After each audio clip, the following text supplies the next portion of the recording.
Welcome back to Pokemon Violet Nuzlocke 2 Part 8. That is what we're calling it, yep. Last time we beat up Larry and also did a bunch of stuff. Currently our team is actually looking quite nice, I must admit. We're going to have a blast against the Ghost Gym, in my opinion, seeing as we've got Heracross with Shadow Claw and Masquerada, which is a Dark type. And if there's any Poison Ghosts, then Gastrodon's not the worst option ever. Maybe less so with White Bronzong. Bronzong and Pormont might not be so good.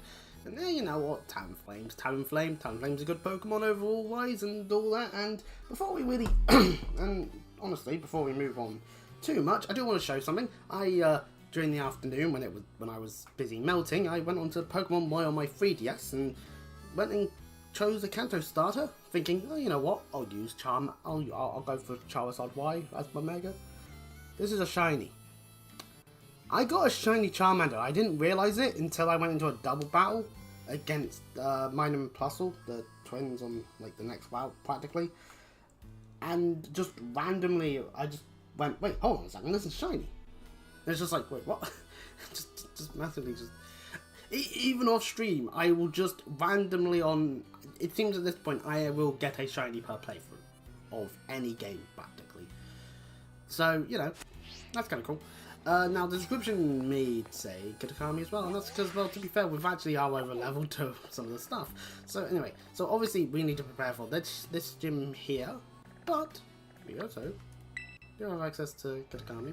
And various and the stuff that we've got to do here, because we haven't actually gone and told Carmine's grandfather about the ogre. Oops. Do I still have the tab? See, it's probably best for me to do this now, because at the present moment we actually easily sweep Kevin's team. Because the Paradise Balance fight, its highest is 25. We've not done it. We just put a pin on the Kitakami stuff, didn't we? Because at the end of the day, the only thing you really get as a benefit out of doing all this Kitakami shenanigans, other than additional locations, is of course Ogerpon. We do need to face several Pokemon that can be a bit more on the tougher side. So, actually, since it's bug flying, I'm going to do that. I'm going to have Talonflame up front for the actual start of the fight and all that. So, we'll get through some of this dialogue while, oh, we need to talk to my specifically. Well, I drink some tea.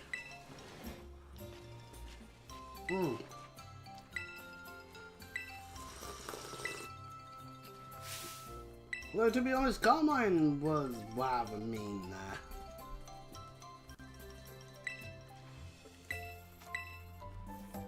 And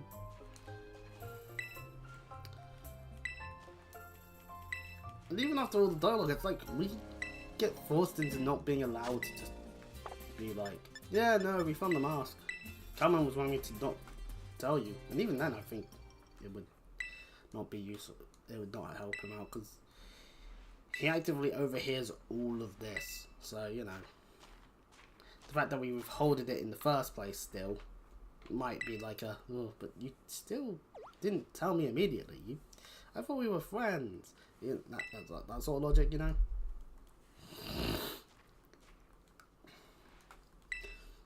The truth is, Carmine, that Ogerpon is actually a good thing. It wasn't evil. Just really loved its masks. But yeah, now we talk to the grandfather again to be able to get through the dialogue. Oh, for the record, before starting the stream, I went onto Final Fantasy 14, saw that it would still take way too bloody long to actually find the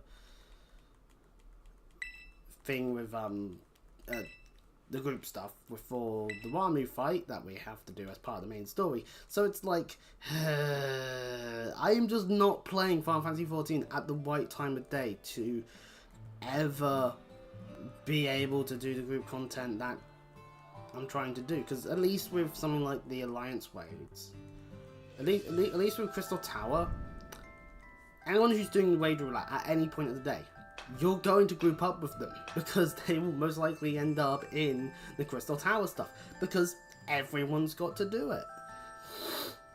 But trial roulettes, well, there's so many you have to do as part of the main story. Yeah, you get all the Unborn ones, most likely are the more likely ones because that's the ones that you're more likely going to, more people most likely going to have. But the stuff in Heavensward, the stuff in Stormblood, the stuff in Shadowbringers, the stuff in Endwalker, and hell, maybe stuff in Dawntrail. So it really is just a case of, and if it wasn't for this weather, maybe I would stream in the afternoon. You know, in 31-degree weather. Not a fan. Not a fan of that sort of weather I am. I die. I legit die. It's like, I've died multiple times. I'm like a cat. I have 9 lives and I've used up most of them due to this heat wave. Although I'm already believing that I went mad, well, like I open like this, as for whatever reason I seem to be solely listening to 80s music at the moment. No idea why. I'm worried next heat wave I'm gonna suddenly be like, you know what, Seth MacFarlane's a funny guy, and then I'll shoot myself afterwards. I don't know where I'd get the gun again, but you know. But then again, maybe that's for the 3rd dose of insanity from a heat wave. I'll just magic up a gun.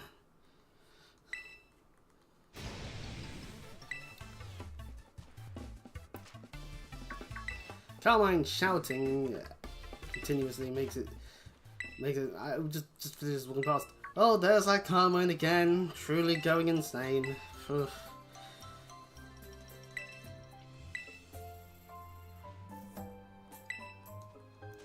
Heresy was what they decreed. Ah, unfortunate. You see, we were only able to live because we understood how to lop our tongues off. I think that's why I do things.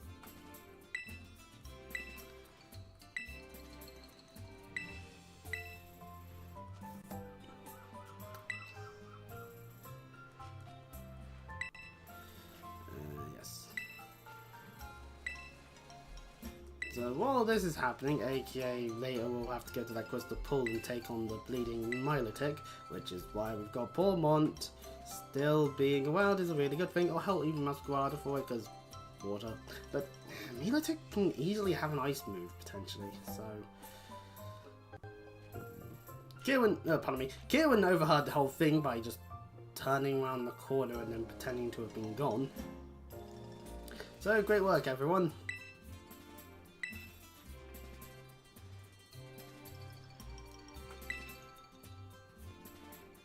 Great work, everyone. I don't want to wear this clothing anymore. It's got symbols of things that were bad. So anyway, I'm now going to wear something even stupider. Like a puffy jacket in the summer. Actually, no, the shortest part is actually in the bad then. Some uniforms is your default sort of. We can swap back over to this, you know. Just down. Wait, anyway. Now to be a representative of my school. Hooray! I love representing a place that I'm only having ties to while I actively learn there. But then again, that's an important thing. Ah, God, I can't. Actually, can I jump up? Yeah, I can jump up from like there. That's a way. Hooray! Corner for charge. Oh, that was worthless. Good work, Andy. Hooray! Anyway, Gillen. Definitely weren't talking about no ogre. Now listen to that. That was our chance to not lie. We're to blame. We're to blame for his change that he did, and then his behaviour in Blueberry. We're to blame.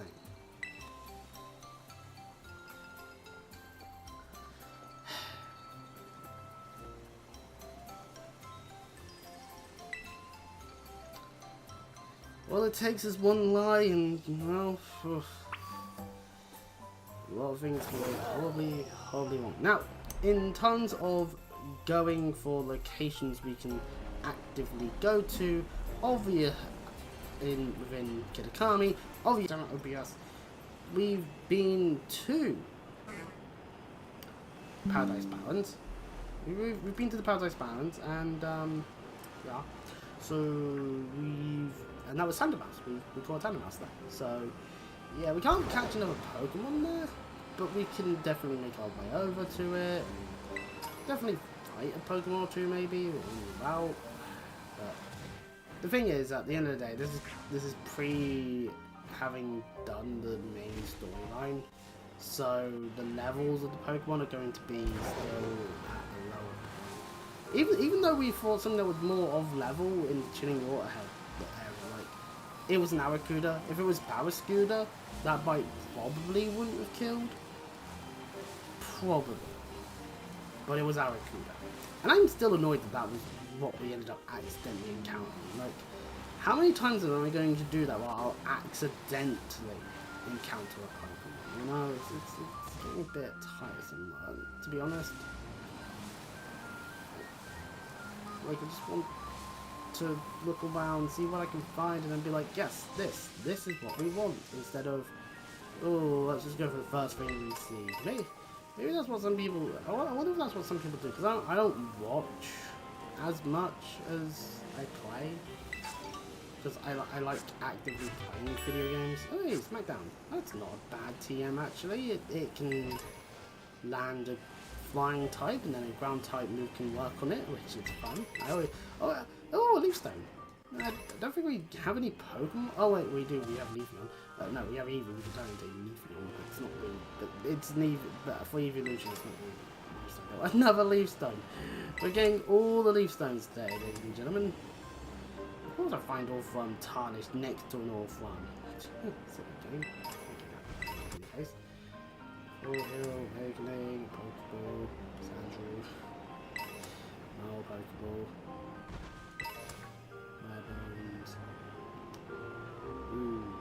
Right, okay, well, back to the Paradise Barrens. This time we're here because we have to be, instead of because I was exploring. We need to find the signpost. Motor finding Wild Charge. Yes, we call it damage. My favourite. Actually, have I gone past the signpost? I have gone past the signpost. Don't mind me, just going past the thing we need to go to.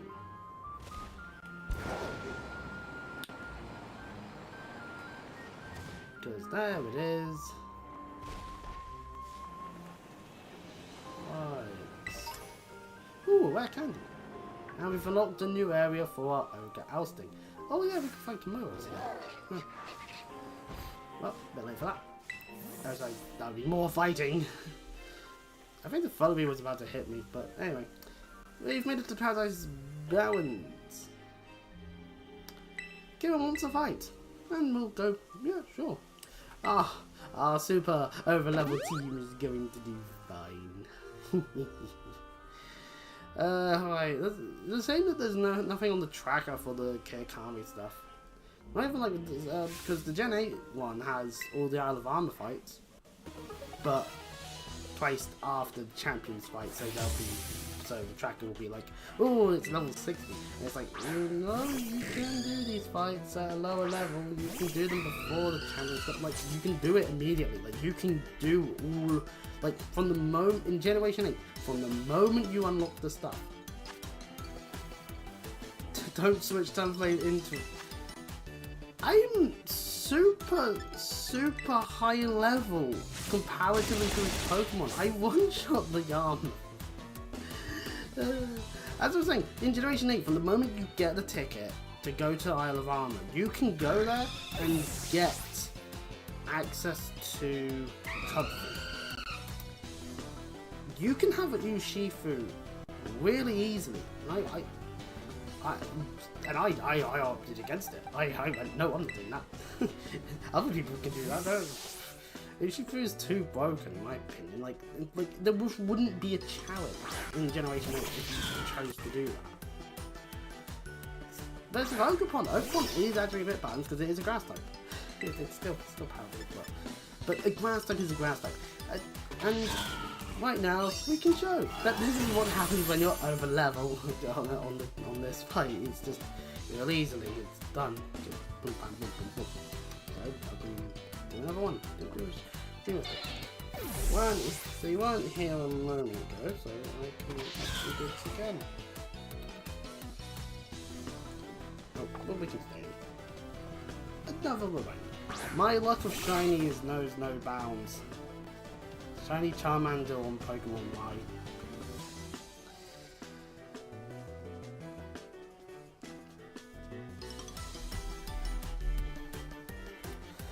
I wish sometimes I had like a camera on me at all times. That would just be just so that my genuine reactions to anything I do during the day. But at the same time, I don't really want that invasion of privacy. Anyway, Diplin! The third way of evolving Applin is a grass dragon. What we got here that can deal with a grass dragon? Best thing we've got, Sunflame. Well, or rather, we're over leveled anyway. It doesn't matter too much, but to be consistent with actually being good at video game, this is preferred. Right, before my throat truly throws itself out.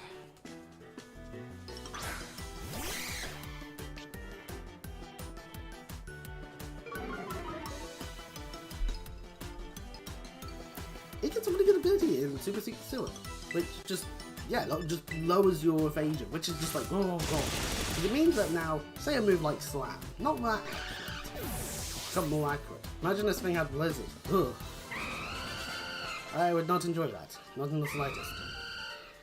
Anyway, with that done, our next encounter within this storyline that we have to deal with, pardon me, is the Milotic. Pardon me. And Kim is now going to do the whole I need to be strong thing, and fair enough. And if we look at his loyalty, if we look at Kuen's loyalty plaza fight, like up to level 26, 25, 25, 26, 28, it's like, it's weird. He has, if you are doing this post main story, he'll have a Yam Mega, yet it doesn't have Agent Power. It has Quick Attack, Giga Drain, Air Slash, Poke Buzz. So weird. Why not just keep Agent Power on it? You had to have done that in order to get Yam Mega in the first place.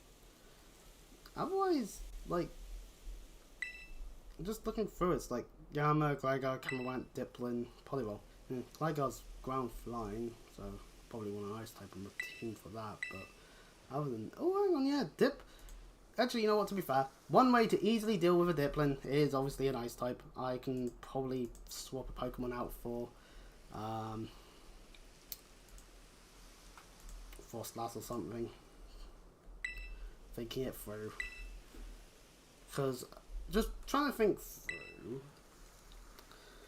Because Milotic we can fight with Masquerada or Pormont. Probably more Pormont, because I don't remember what Milotic has. But honestly, it's probably not too much hassle. We're over leveled for the next trainer fight. Realistically speaking, we're probably decently leveled over the level wise for all the rest of the fights at Kitakami.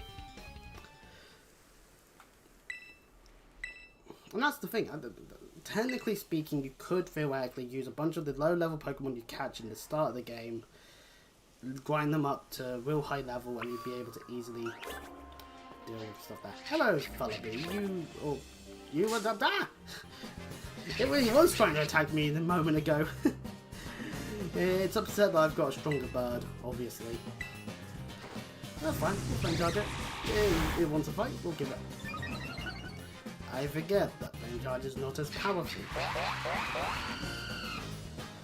I just want to compliment Talonflame actually. Oh, I love it. Oh, boo. Boo, I tell you, boo.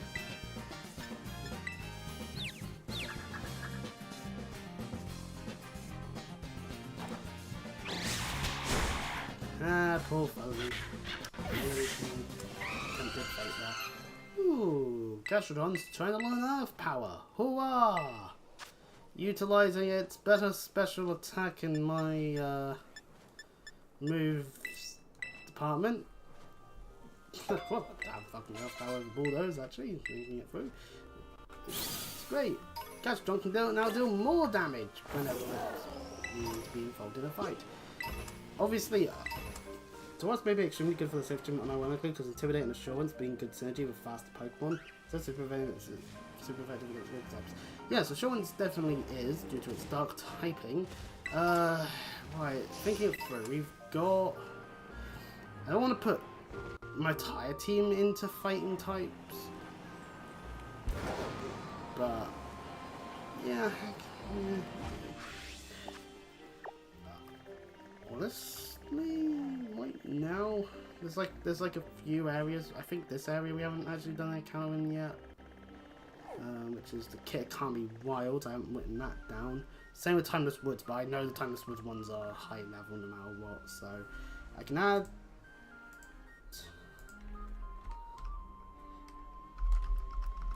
Kitakami Wilds. So we could have the opposite way for a brief moment. See if we can get a counter going just to maybe make sure that we've definitely. I need to remember, we have not done all the Titan fights. I don't have gliding yet. I keep thinking I have the power of gliding. I need to stop loading up Star at times. Oh, this fulfilled. I've gone the wrong way to where I was wanting to go. Yeah, pardon me. Honestly, part of me just wants to just not touch Taurus with a 10-foot pole, just because it ruined it just ruins so much. Sometimes it just makes me more shit. Then I'd get gored and I'd be dead. It wouldn't be the first time I'd be thinking, man, I'm gonna get gored if I do something stupid. Probably actual wrestling moves.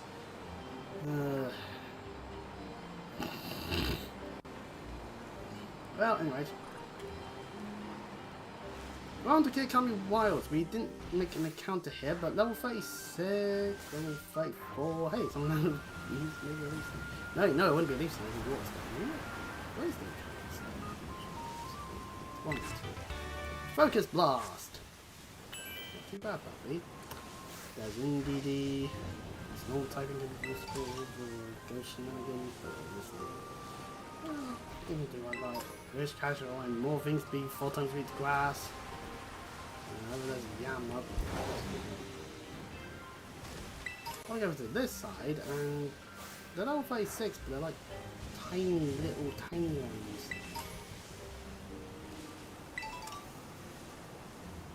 Go for the thing in the water. Let's do the whole terror type. This one still areas. Ooh, surf. Ooh, it's a shame. It's a shame TMs are not reusable. Otherwise, every water type that has any amount of good special attack would get that instantaneously for the rest of the game. Like that. That's one thing that I do miss out on with HMs being dead in a ditch. Just access to really good moves at all times. Always they love. That's not too bad either. I think the fish has started to spawn in. Oh, don't want spin. No, I didn't want Spinarak. Oh, wait, hold on. Did we already encounter Spinarak before? No, we didn't. Just trying to get the item. I'm dumb. Well, there's always north of the mountain, I guess.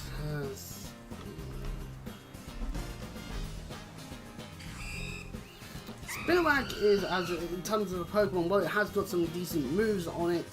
Its move set it can get over time. Oh, God. Probably doesn't kill. No, Gritite doesn't kill. No, it doesn't really kill. At least Digger is a good support for Slowmont. It is, it's true. Like I say, Spinarak has some decent moves. Has multiple ways of lowering speed, which, you know, can sometimes be really good, because if you get turned fast and your opponent doesn't even get a turn, then congratulations, you might win really easily. But Fastest works better in that sense, and always up, like our Pokeball. Huh. Don't know Fury Swipes. Fuck's sake. I mean, to be fair, all the Pokemon around here seem to be just higher level than you think. And thank you, Jason, the Talonflame. You get fucking flame body. Why can't I have Gale Wings? It'd be so much better. Oh, way after my playthrough. I'm just gonna be mad about why can't my mouse squad have Protean? It would get rid of all of its weaknesses in one foul swoop. So we caught a Spinarak. I don't know what to nickname it, but I'll nickname it because I'm not annoyed at it. So you know, it's a spider. You know what else? You know what other character it happens to be spidery? Miles Morales. So Miles. There we go. That was easy. That was easy.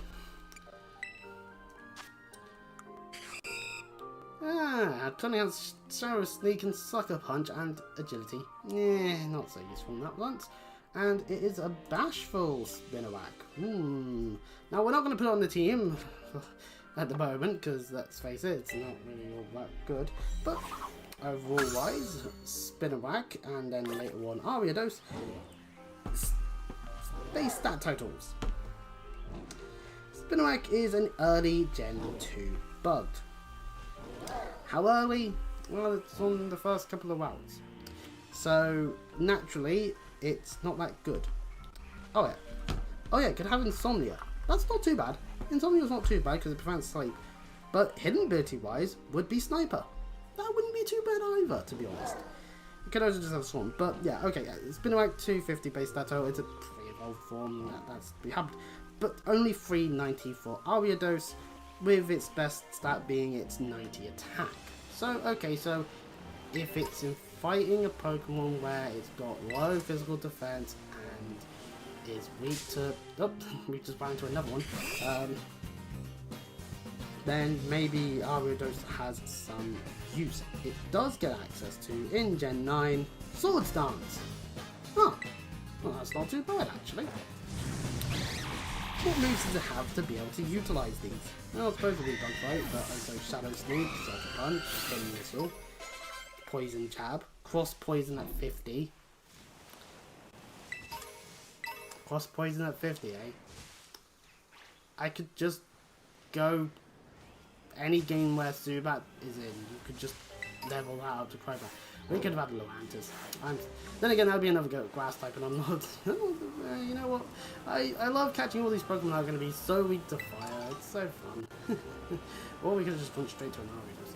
But okay, weirdly enough, at level 59, Ariados gets Toxic Thread.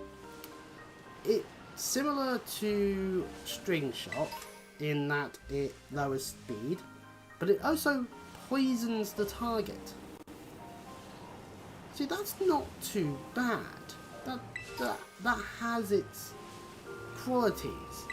I'd argue maybe it should get it on evolution. Give it some form of niche of being very good at getting poison on opposing Pokemon outside of the types that are immune, and also lowering speed at the same time to then guarantee being able to do more damage to them quicker. It will help facilitate maybe a slower Pokemon on your team being able to outspeed. These options would be lovely. It's a shame that it's Ariados though, and it's a shame that it is, like, Toxic Thread requires level 59 to get its move, because Toxic Thread can only be learned by Spinarak and Ariados. It's a signature move for them and them alone. Oh, Flounder! For them and them alone. So yes, if we hop down into the Timeless Woods and encounter any of the Pokemon here, like this Bishop here, level 52, Charger Bug, level 50. Ooh. So yeah, these are level 50 mons. We are not equipped to fight level 50 mons just yet. So before we get ourselves murdered by a Pokemon here in the Timeless Woods, let us fly on over to Mossy Town. And so, best thing to deal with anything that's 4 times weak to ice would be for us to have an ice type. Is what I was saying earlier. So, I think out of all Pokemon on team right now, like, because obviously we'd be prepping for, while we're doing this, we can also prep for Wine. Ideally, none of them are poison outside toxicity, but then it becomes pure ghost. So I'm gonna argue that maybe we'll box Bronzong for the moment and just put Frostlass on the team, just so that we can have an ice type for various ice shenanigans. For the moment. Obviously, yeah, we can prep any of the Pokemon we've got in our box. I do want to go through movesets. Because what do we have here? Oh, Draining Kiss. That'd be useful. And then a bunch of... Oh, yeah, we're special attack down. We are special attack down, which means crunch. 100% crunch. We'll have crunch over bite any day of the week. But we now have to consider the rest of the moves based on the fact that we're speed up, attack down on a Frostlass. Could always go for the take us both out situation for things like Destiny Bond. So that means Ice Fang would be better theoretically over Frost Breath. Frost Breath is always crits, but Ice Fang uses the better stat. Or we could always use a Mint. Do we have any better ghost attacks? We have Astonish. That's it, okay. Well, I think the best thing I can do really now with Frostlass in terms of its moveset is going to just be check what TMs are going on. Not Flip Turn, Weather Ball, not Scald. Combine Nature, change your and chances to Blight Stores. Well, we can always take a trip over to the Vincia to change things, because, yeah. Thunder, Focus Blast. Oh, yeah, we can teach everything and stuff. I'll charge again. Obviously, Blizzard is an option as well, since we've got Blizzard TM, just the accuracy side of things. Thunderbolt, Flamethrower, Surf. Yeah, Gastrodon, only Gastrodon currently on our team can learn Surf. Well, maybe what's Night Power, same as. Oh, Surf is just more. See, okay, so Surf is more accurate, but you don't get any accuracy drops on your opponent. I'd rather Surf. Yeah, that's probably going to be our best bet, really, because unless I've got some already at the moment, which sometimes I do, sometimes I don't. It depends on how we're going about things. Nope, I don't have any. So, yeah, best bet then is to nip on over to the Vincia, or just any of them. Maybe it's just any of them. I mean, it doesn't really matter which one.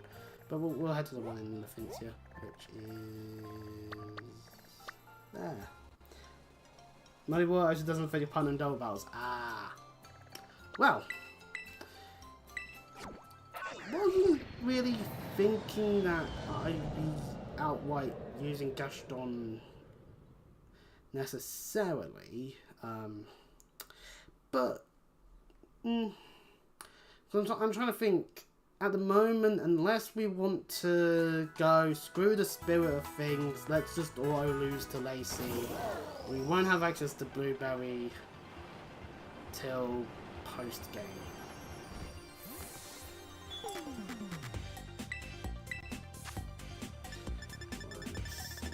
Nope, the Vincia Chansey Supply does not have them, so that's not so good. Maybe the peasants don't tend to. Which means we'll need to nip to one of the other ones. I'm sure wasn't peasants. So general goods, stones. Oh yeah, super. We're not really doing any friendship evolutions, so at this point in time, so not really that well. Wait, okay, let's see. Where's the chance to supply? There's the ones in Massive Goes. I can go to chance supply Massive Goes. Check if it's one of those ones, because the Fancier doesn't have them, so it's like, weird. So, because honestly, Frostlast's moveset, it's all fine that a Pokemon can have more even attack stats, but it's only worthwhile if it's reflected in the moves. Let's see. Frost Breath. Frostlast for level up wise. Considering it's about level 40, just under level 40, we'll get Snowscape, which is good for using its ability. Will-O-Wisp, so we can burn people. A Warfail. Oh, I love me a Warfail on a Snow Hail/Snow team, depending on generation you're playing. Shadow Ball, Blizzard. So we can skip a bit and have Blizzard just straight up, but no. I'm just gonna say that they don't. That might be it. That might be we'll have to wait till we've done the Ghost Gym. Well, in that case, we'll just go back to... Oh no, I don't want to set that destination. I just want to go to the community center in general. Well, whatever. It's got a nice maneuver. How we can give it Blizzard if we really wanted to. Just the accuracy.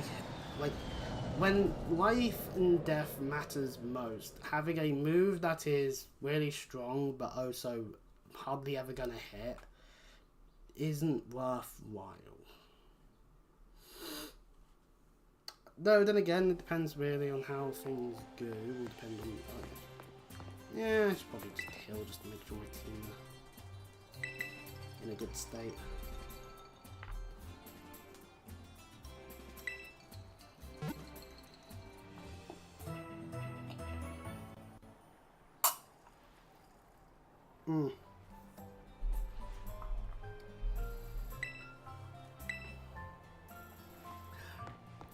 I keep hearing an opinion online when it comes to the Final Fantasy series. I keep hearing about like how, oh, it's gone to shite ever since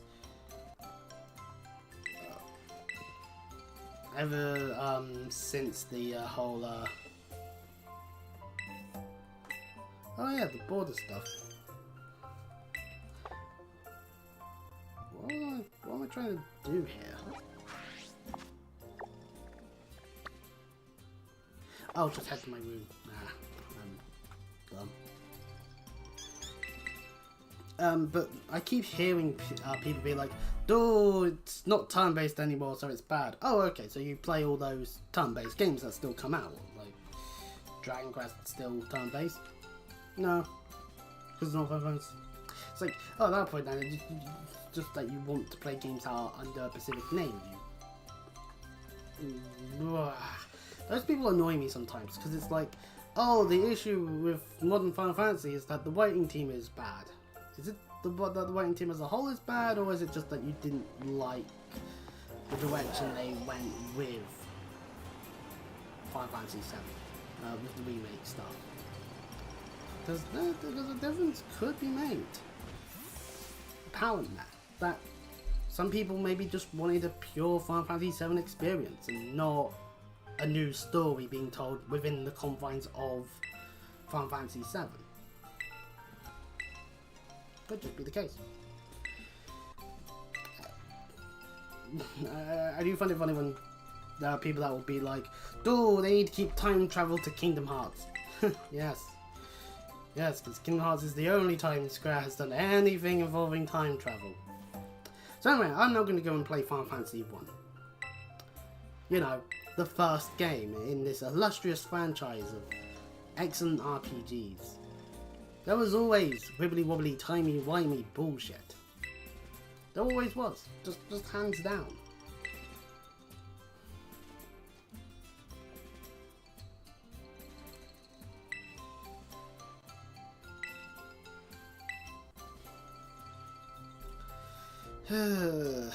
It annoys me a bit because it just there are times when I just think that there's going to be always clips online of people really just sounding like they're just not fans of playing video games. Like, they're doing it just because they think that it's a brilliant way to make a quick buck more than because they actually enjoy playing it. You know? It's those kinds of people that just like, and it's even worse when it's one of those bloody grifters. Oh, pardon me. Just stick to getting carried by people in World of Warcraft. I don't need to know your political opinions.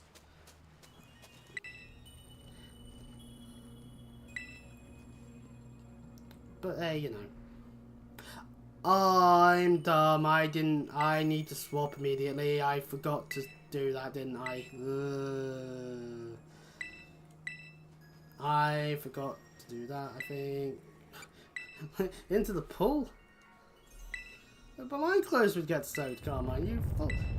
Thankfully, before I get thrown into the water by Carmine, I'm sure she could probably pick me up and throw me. Milotic! In-game wise, obviously.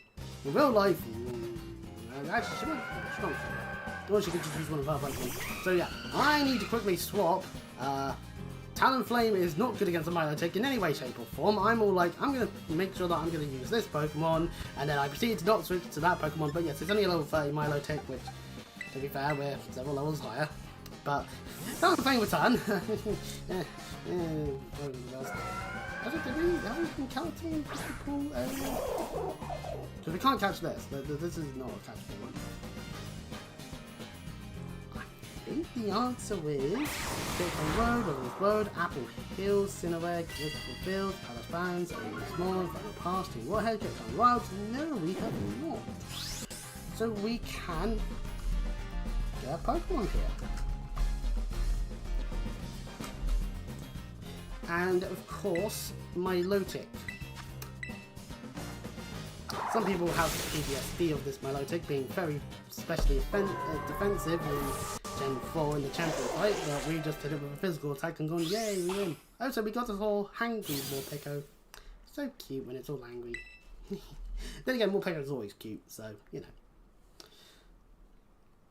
know. Well, anyways, good news, we did it. We beat up the Milotic. Hooray! Which suggests that we'd be able to find Phoebus in the water. But, now well.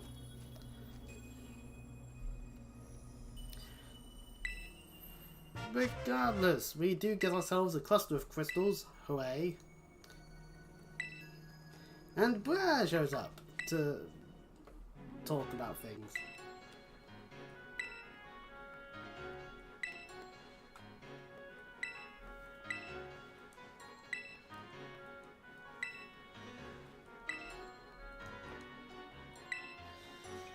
So he's actually doing an amount of research, mainly because there is terrestrial energy coming from it, which is weird. But I do ponder, maybe there are like terrestrial properties in like the ground of like more regions potentially. Who knows? But yes, we can encounter one of these many slugmas if we so desire. There's the Pterodens here as well. We can utilize and all that. So you know. They are level 28-ish. And also find level 55 Glimora. Yeah. We can straight up find the ace of the champion team here. That's lovely. Those are rock types though. I probably should be smart about it, because this is probably the best thing we can find here. To be honest. It's a fully evolved Glimora, which is, you know, Quiver Form, Glimmet, and all that. And we do actually have a Quick Ball. We'll use that first and foremost, just to see if we get lucky. Oh. Well, we utilised its turn of being off guarded. We'll use Monster. But now Toxic Debris. Its ability, which is actually really lovely. I think it's a good ability. Which is why you use it first. and not blast. Gita, you idiot. But I don't know, I honestly think, like, I know people may complain about some champion teams maybe not being the best, but it's like, I just think through it, it's like, your rival in Gen 1 will have their first team, so that's fine. Lance in Gen 2, he's actually more of a flying specialist than a dragon specialist, overall-wise, but, you know, it is what it is. Glimora is an ore Pokemon. I don't know what to call it necessarily.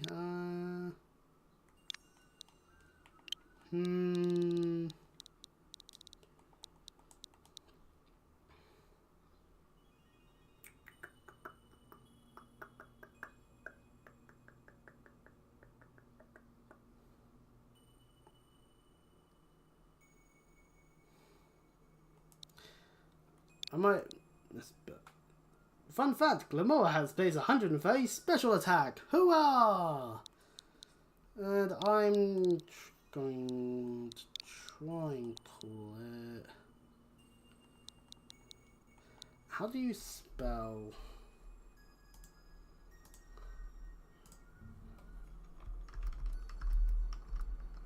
Okay, so that is how you spell it. Okay. Well, I'm going to go for a simple reference today. It's an ore, has a bit of beauty to it, I guess. I'll call it Rarity. Just to be honest, I don't know what else to call it, and you know what? Might as well embrace the fact that I watched a show for little girls when I was a little boy. And self-destruct! Oh shit, and self-destruct! Oh, okay, so we could have just died horribly. Well, that's great. Yeah, we have an attack up and speed down one, but So yes, this is lovely. A very high special attack, which is quite nice. And has Photoshop. Hey, we could actually do some kind of strategy involving other Pokemon with poison maneuvers. Well, put it in my box for the moment. We will consider it as an option for various fights, potentially. But hey, you know, you know what? That's actually not a bad Pokemon. Actually, it's not a bad Pokemon. Just hands down, it's definitely with its ability and with everything going for it. Ideally, you open with it. That's its ideal position. It's just weird when a trainer fight has it be one of the last ones you fight. Right, anyway, back to Matsuri Town. I think that outside of the woods, and I think Felhorn Gorge, have we been Matsuri Confluence yet? Oh, we haven't actually, you know what, we have not gone to the Confluence area. No, we did go to Matsuri Confluence. I'm putting all the, it's because I'm putting all of the, Kitakami ones in the same place. I'm tripping myself up. We did go to Moscow Confluence. We grabbed Cragsire, so from there. So the only places left we've got are Felhorn Gorge, which we can't really navigate to all that easily at the moment. We need to get some of the other movement tech, or we would need to go down the river. And Timeless Woods, which are level 50. So actually, you know what? We'll fly over to Ogre Alster. We'll take a trip down the river. We'll see what we can do there. You know?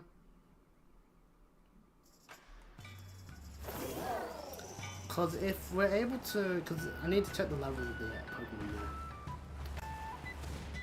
If they're all the right amount, then away, you know? And helping hand! Run back behind the building. Because I remember that there is the river. I'm thinking like, no, I can even... Oh, hello, Morpeko. You're not in the area I can catch you in. You fool. Still thing of 17 Morpeko.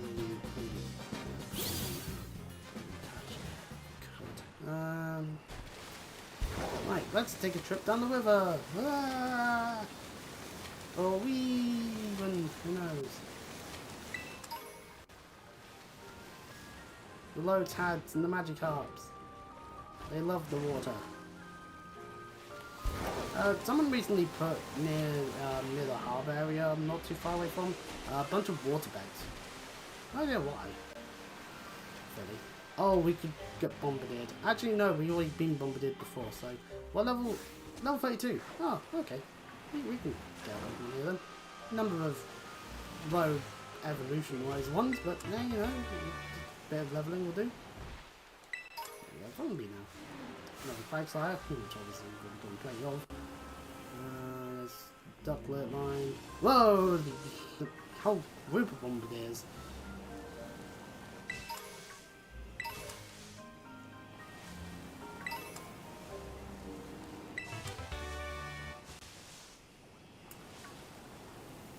There once was a bombardier. It attacked a frogadier. I had to call the brigadier. Star Raptor.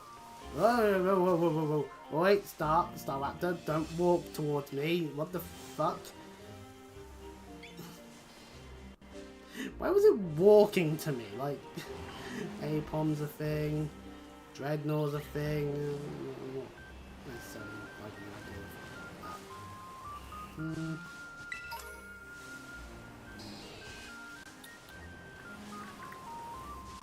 Hero's an option. Oh, that's all the Cario. Oh, that's neat. Might be Mega, sadly, because they got rid of the Mega. Still don't know why I did that. Icy Wind. TM, that's lovely, I guess. I've already been murdered by Bombardier before, so I'm not too worried about that. Or we could even go for what's in the Pterodon, which we can't because he's grabbing. God damn it. Okay, well, Pterodon's useless. Hello? We already have this evolution, might as well go and grab that. Oh!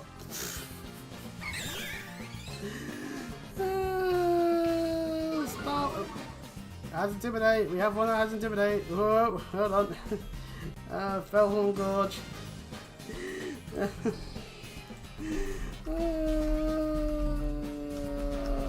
It's always that. I'm like umming and ahhing. I'm umming and ahhing, and then boom. Staravia. I only have one quick ball. I'm gonna murder you otherwise. Okay, well. Maybe I should have let that Star Raptor attack me. Oh, I should have. Ah, well. Why am I staying in with Masquerada?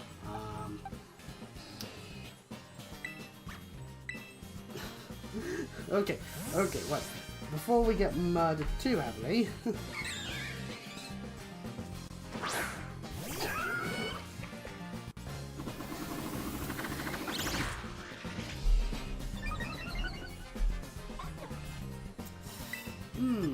Raising your evasion.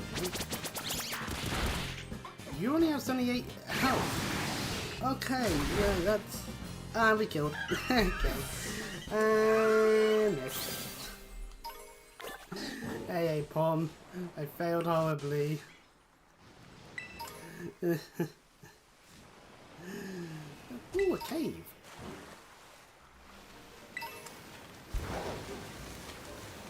What's in the cave? What's in the tunnel? Hydro pump! That's not bad. It's more power than itself. I wouldn't be able to do anything. Right, let's go back to Monstery Town. Let's do things properly. So next up we have it. We have the.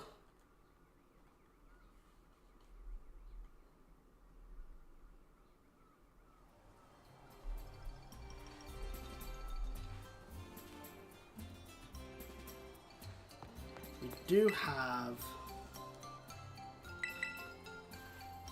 another fight against Kirwin in Loyalty Plaza next. Starting off with Yama, now level 26, Gligar, Camarant, Dipplin, and Poliwell. Honestly, Frostlass is probably not a bad idea having up front, just in general then for this. Like, even though Frost Breath is special, it's still gonna crit. So it's not the worst case scenario kind of thing. To be fair, Talonflame can take out the armor, but we'll do things properly. Then after that, the loyal free thing will occur. Pardon me. Where we'll end up having to fight Okidogi, Monkidori, and Pheasantipity. These 3 Pokemon all share the poison typing. Hurrah! Kieran stole the mask, boo. So like, if we were to do these things, we'd have to deal with a bunch of Pokemon that are part poison and then part a different thing. Pheasantipity is part fairy, Monkidori is part psychic, and Okidogi is part fighting. And they have various maneuvers that may stop you from wanting to use certain Pokemon. Like, at the end of the day, Okidogi, yeah, 4 times weak to psychic, sure, but has bite, has low kick, so even the steel types aren't going to be going. And brutal swing, has brutal swing as well. Fucking hell, why do we need both of those? Oh, whatever. Point is though, they're level 35 by default, and unless we're going at a later point in the game, then they'll be level 85-ish. And yeah, they are even more inaccurate moves, yippee. And also, yeah, they are all weak to ground, so Gastron's not a bad option either. We need to go to Loyalty Plaza. I am heading the wrong way as per usual.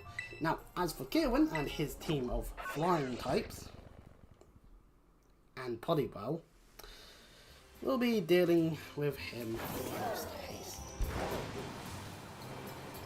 So, I've had time to be able to interact with the Final Fantasy Commander decks properly over the course of multiple Magic games.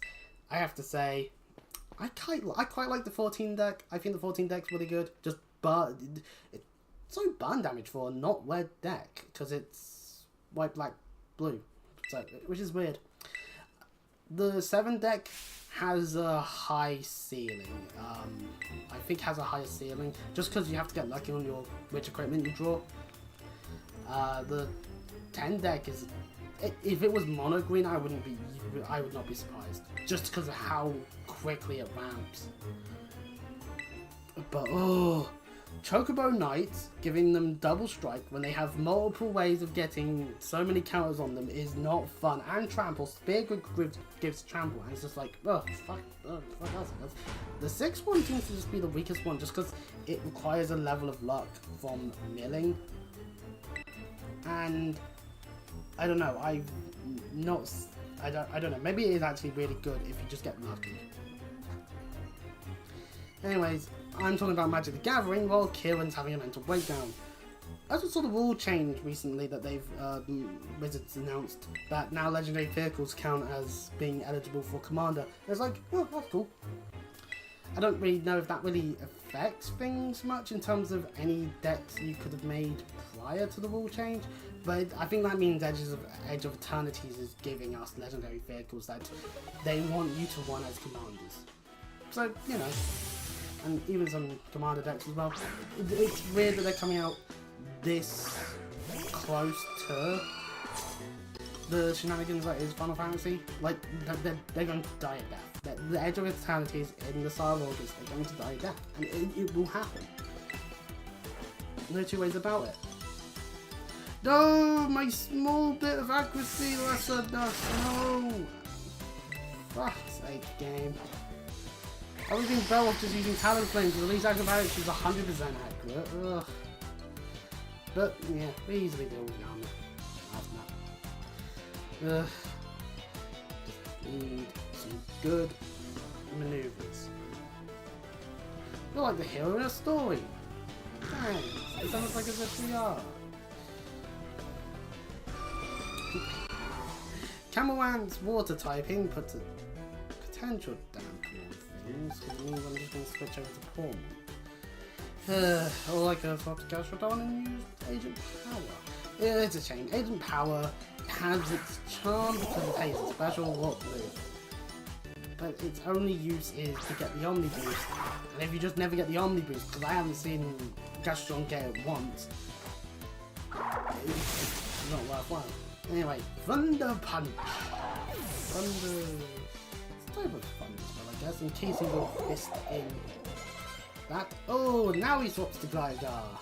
Just making us have to put more effort in.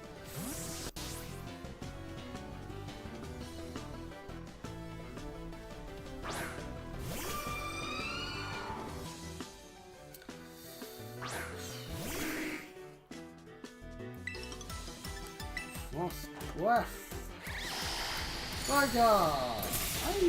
I don't mind. I like Gligar as a Pokemon, but in terms of its stats for when you get it in Johto, it's like... And then, as per usual, hey, got an evolution in Gen 4. Cool, can we use that evolution in Diamond and Pearl? No! Oh. See, here's the thing. If it wasn't for the internet, I could have gone my whole life being like, you know what, Diamond and Pearl? Quite enjoyable game. But because the internet's gonna internet, it's like... Can I enjoy Diamond and Pearl still, knowing that there's so much missing from their games, those games that they put in platinum? And the answer is yes, I can still enjoy them. I honestly, I do believe that people are just negative Nancy sometimes. Especially with Diamond and Pearl. Because there was a while before it came out where people were like, oh, we want Gen 4 remix, we want Gen 4 remix. We got given Gen 4 remix. Because it wasn't the way, because it wasn't the exact way that they wanted it, it was almost automatically like, bleh. It's like, yeah, what did you expect to happen when Game Freak were busy making Legends Arceus, and so they gave the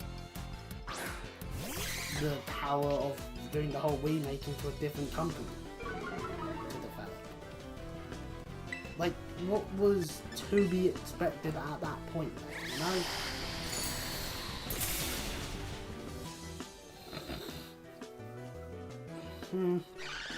I honestly just think people on the internet just love to complain. Hell, I'm complaining right now about people complaining. It's a fun thing to do, I guess. But if I was to complain about every subpar video game I've ever played, well, first of all, I'd have to stab myself in the heart, but maybe I'm like Kieran is acting right now, you know?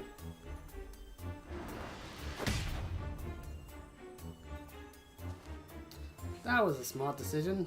Bravo. He just punched a thing really hard. What do you think, Carmine? It's like when I punch a wall really hard and then I'm like, ah, my fist. It's like, what do you think would happen? That's what I say to myself afterwards. Just like, nah, I really should have not done that. But, you know. Poor Kieran. I don't know.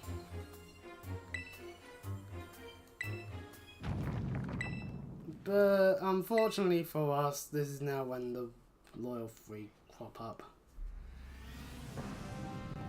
Who knew that they were alive the entire time? Or at least they were dormant the entire time. Don't probably be, but clearly the second one. Go down to Max of that.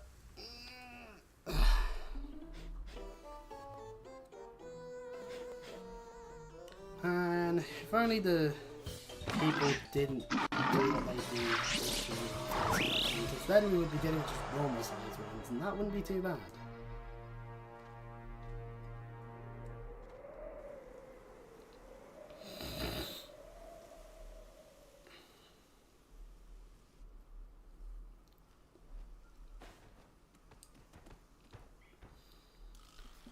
And so they're here.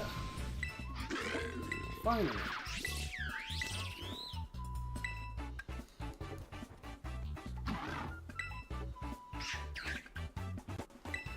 They're scheming, they're plotting, they hardly... Fraudulent 3. The tale of 3 Pokemon that happen to get misunderstood as heroes when they are actually the villains of the story. But even then, they are not the true ultimate villain. That's Petulant, and we are not doing that stuff because that's super post-game. Well, maybe we end up doing it. I don't know, actually. didn't do on the Scarlet playthrough. I haven't done it on any of my other files.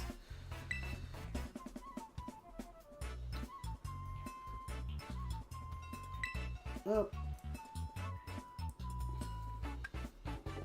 off they went, and off Carmine goes, because, yeah, Gastron will be lovely here. Oh. We can't wipe my idol on a fence, no! Damn you, game. Damn you. But anyway, over to Kitakami Hall.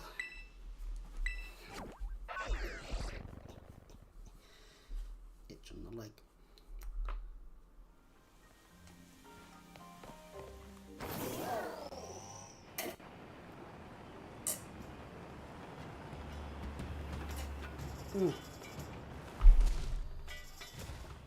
Yeah, at least I haven't gone cold this time. Oh, my bloody stupidity when it comes to something. So, I'm saying it like as if I'm an alcoholic or something, which, no. I haven't bought alcohol in a while.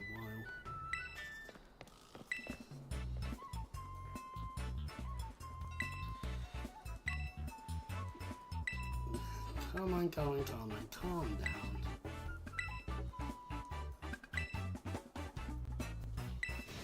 And so the people are idiots. Really big idiots.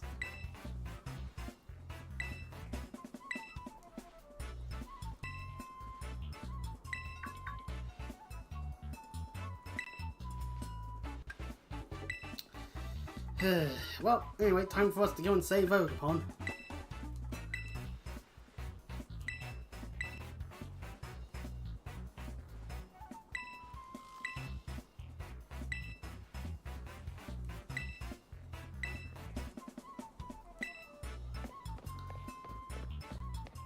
On our way to save the day is exactly the tune that we'll be going for as we make our way up the mountain.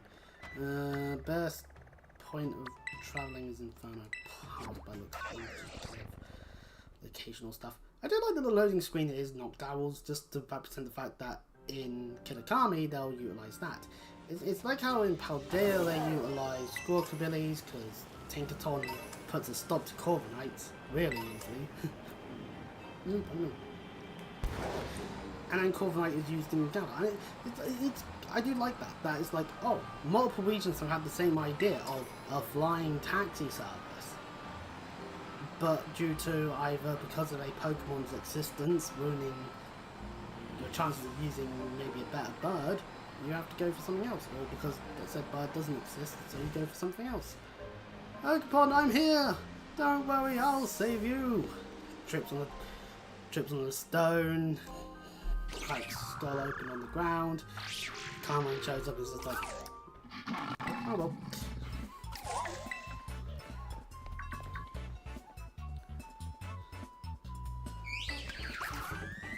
Poor Ogerpon, stop bullying Ogerpon, you meanies. Bullies, the lot of them. And so, Monkey Dory decides to fight. The one that's 4 times weak to...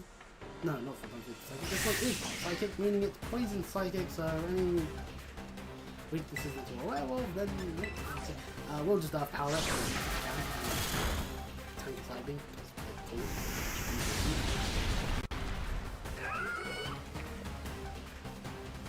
Yeah. Easy victory. Obviously we don't outright win here, obviously, in terms of actually stopping them as a whole, but we now have access to Snowscape. Or that protect. It allows us to generate snow. I miss hail, in a way.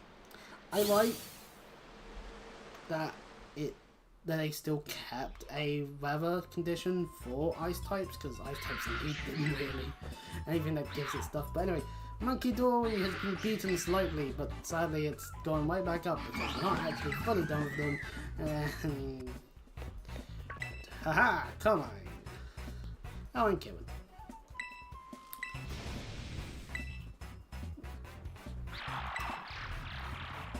they do the good old tactical retreating.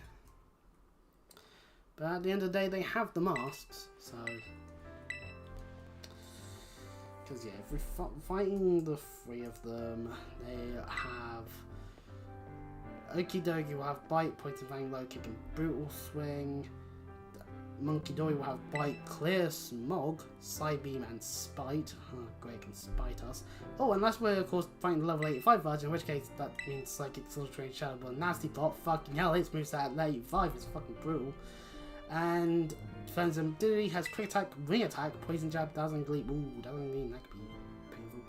And Poison Jab to an extent. Obviously, though, at the end of the day, Okie Dokie's weaknesses are Ground and Psychic. That's really all it's weak to. With resistances to Grass, Fighting, Poison, Bug, Walk, Dark. So, you know, not too bad on this things here. For Monkey Dory, it has a weakness to Ghost and Dark and Ground, so, you know, usual stuff there. And Phantom Dibbity, due to it being a Poison Fairy, has a weakness to Ground, Psychic, and Steel, funny enough. Bronzong rejoices at being able to fight it real easily.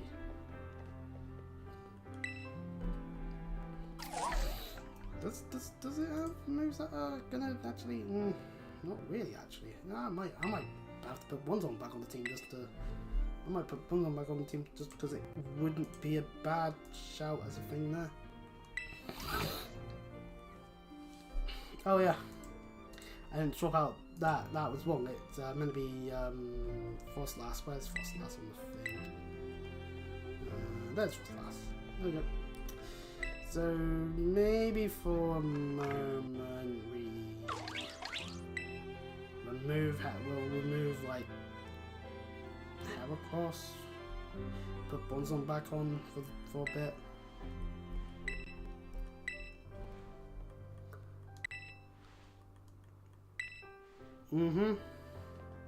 That's exactly what they did, Kieran.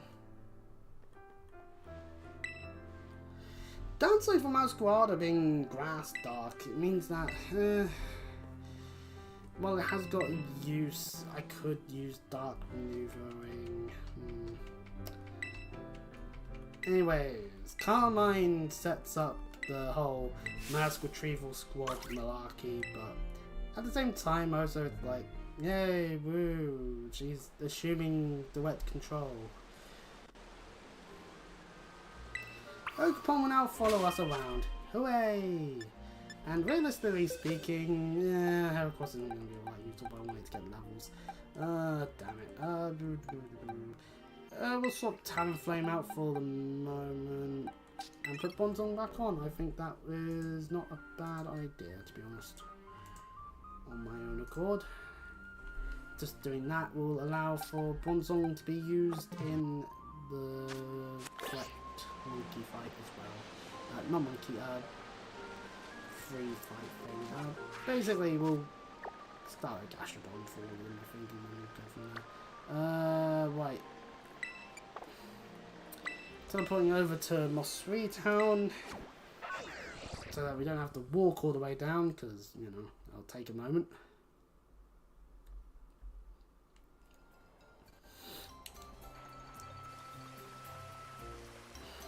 We get cutscenes back to the entrance. Oakupon rightfully is worried about going there.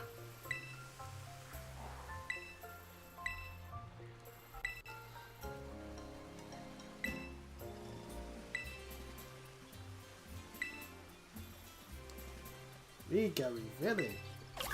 Yeah?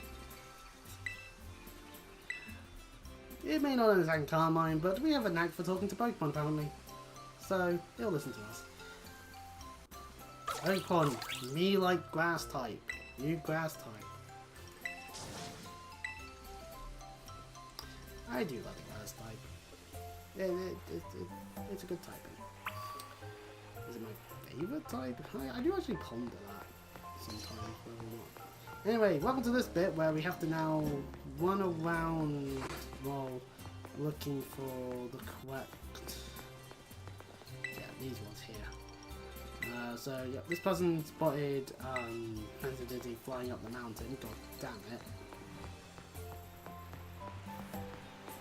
This person spotted Okidogi going around to the Paradise Barren, so we've got to go there again. And that's a lovey-dovey couple, I don't think that.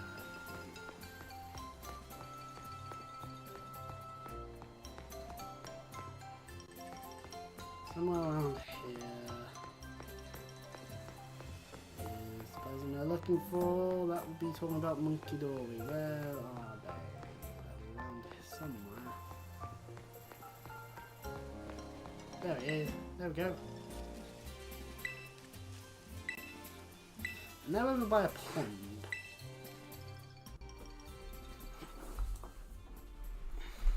So now we have the locations. Considering which one I want to do first, they all have the ability Toxic Chain, where the power of the Pokemon's Toxic Chain may badly poison any target the Pokemon hits with a move. Well, that's lovely.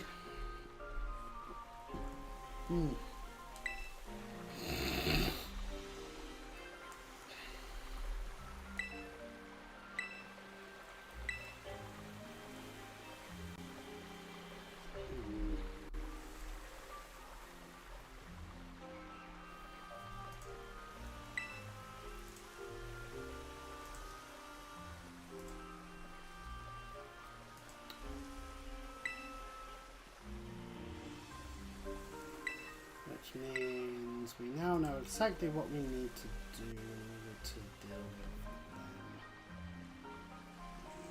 Pieces of ghost and fire. So we've got to be careful. That's pretty much, I think. Where is that one? We've got to, can't really use it against Okidogi.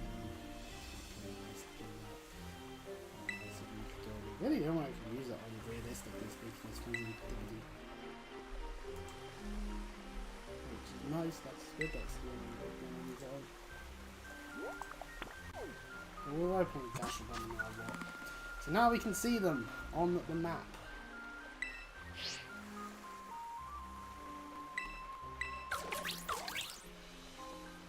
Yeah.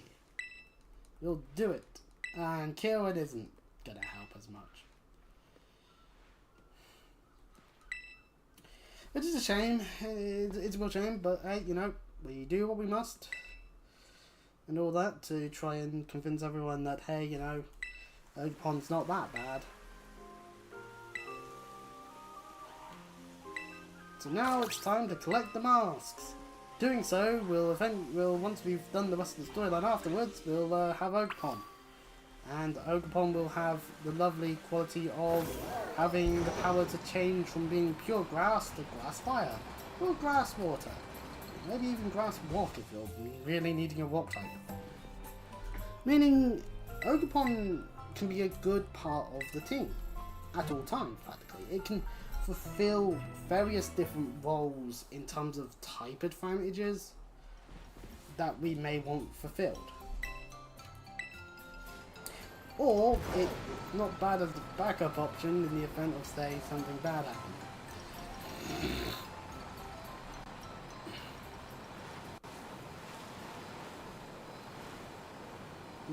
Making our way through the region and the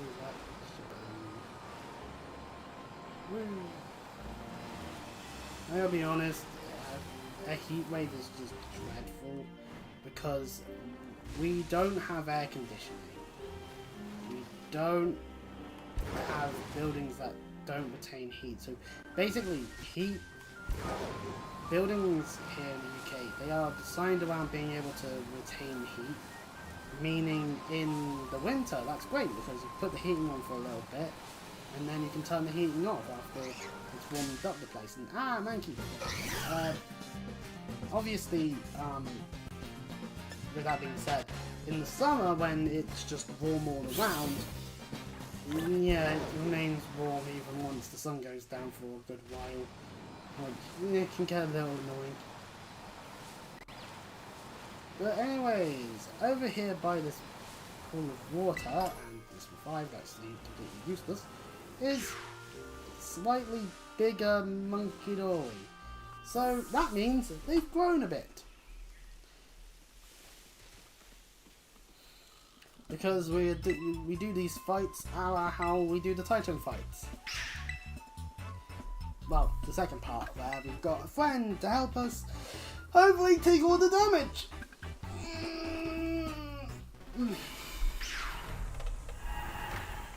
Now against Monkey Carmine's choice of using Morpeko isn't a bad idea actually, as Morpeko does have access to bite, which is useful. However, it gets a special defense increase. Ugh. Only real way to deal with special defense increase would have been something like Haze on the Pokemon, quite so would have been useful. Earth power, however, is still very powerful. So we'll take our shot. It uses Spite. Turn 1, you are an idiot. Morpeko using Leer isn't a bad idea if we were using a physical attacker. But when we're using special, yeah, Earth power is super effective, so... Hey, Carmine, could you hit an attacking move, please? Like, Leer's good and all, but... Please use Bite to utilize it, please. Now it uses Spite. That makes sense. Morpeko loses a couple of PP from Leer. I mean, we could always swap to a Pokemon that's using physical attack.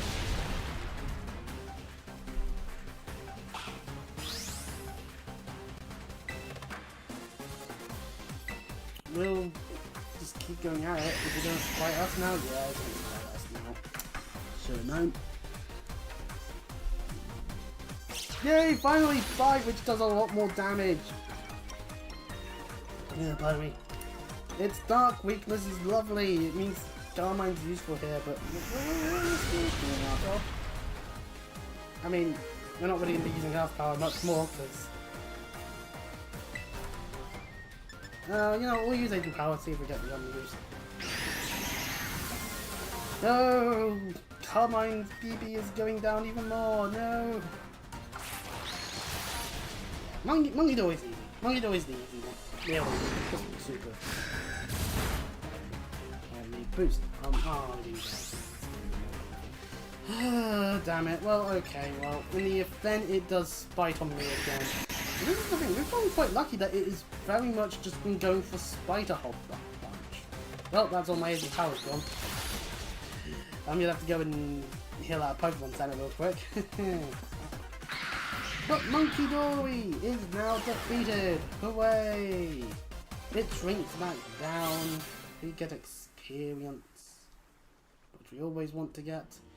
And off it goes. It runs off somewhere. No idea where. But after the storyline, we can find them in the wild. However, they are A, in areas we've already caught Pokemon, and B, higher level. So, anyway, the water mask! Hooray! And look at Ogerpon, it looks so happy having its mask back. Hooray! And it's so happy now, it's so jubilant. Hooray! Woohoo! Yahoo! Woohoo! 2 masks to go, and 1 Gastrodon that needs to be healed because our PP has managed to be disappeared completely by that bleeding, bloody, stupid fucking Alloy. Oh yeah, you can get the ghost one here. That's cool. I do like that they've decided that in a game where you can get all Koyos, like, yeah, you can get them in all the different areas, and they'll have their different forms. You can also just buy the nectars anyway, and then if you've caught one, you can then transform them, which is good. That's good, because, I mean, Gen 7, you'll most likely grab the electric one, and then maybe you'll pick up 1 or 2 of the nectars on route to various places, but I don't know. Koyo just has never felt like a Pokemon that's been all that worthwhile in a main story of a Pokemon game to me. Mainly just because it is one of those Pokemon that is more specialized for double battles, because Dancer helps with the dancing moves. We've now learned the Pokeball emote. I do like that occasionally they're just like, yeah, here's a thing that would be cute. And it's like, yeah, maybe. Right, sensitivity's there, okie doki's there. Right, we can take a jab at... We'll go to okie dokie. Okie dokie! With its moveset, I'm obviously not using Bronzong and Sliders, 2 of the 4 moves murder it. But, you know, it has that aspect though of having some decent moves as well though, so you know. Now, it does have low kick, which means it can murder Carmine's Morpeko quite easily actually. Also, its fighting type aspect means that it does have a level of weakness to flying, so we could have put Talonflame on the team. Yeah. It only has 2 weaknesses, ground and flying, so it's either or really. So here's the buff one. Oh, it doesn't be a match.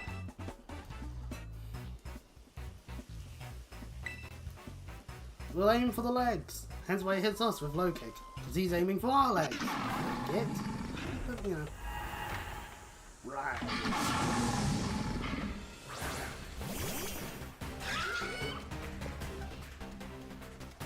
And okie dokie gets a buff of something. Ah yeah, physical defense this time round. Carmine's useless. Us, however, with our earth power, we're not useless. I'm gonna teach you to sit. Alright, Carmine, calm down.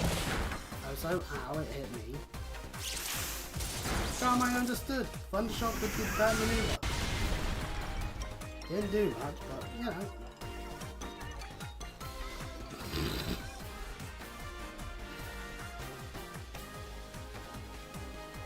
No.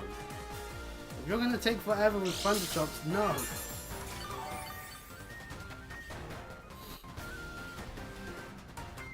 That would be foolish of me to. Well, if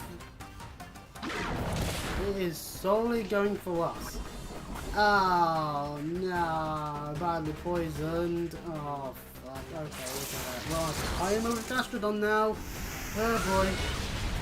I mean, at least Earth Power's doing its job, but this turn of leftovers is sapped by the poison. Switch to Bronzong. Yeah, I'll switch to Bronzong. I'll get hit with Brutal one real quick. Honestly, switching to any Pokemon would be the wise choice, just out of not having Gastrodon die. Then if I think, okay, this Pokemon is gonna die, death is gonna occur, I can just easily heal Gastrodon in my last turn. Ooh, it's worth it. Okay, well.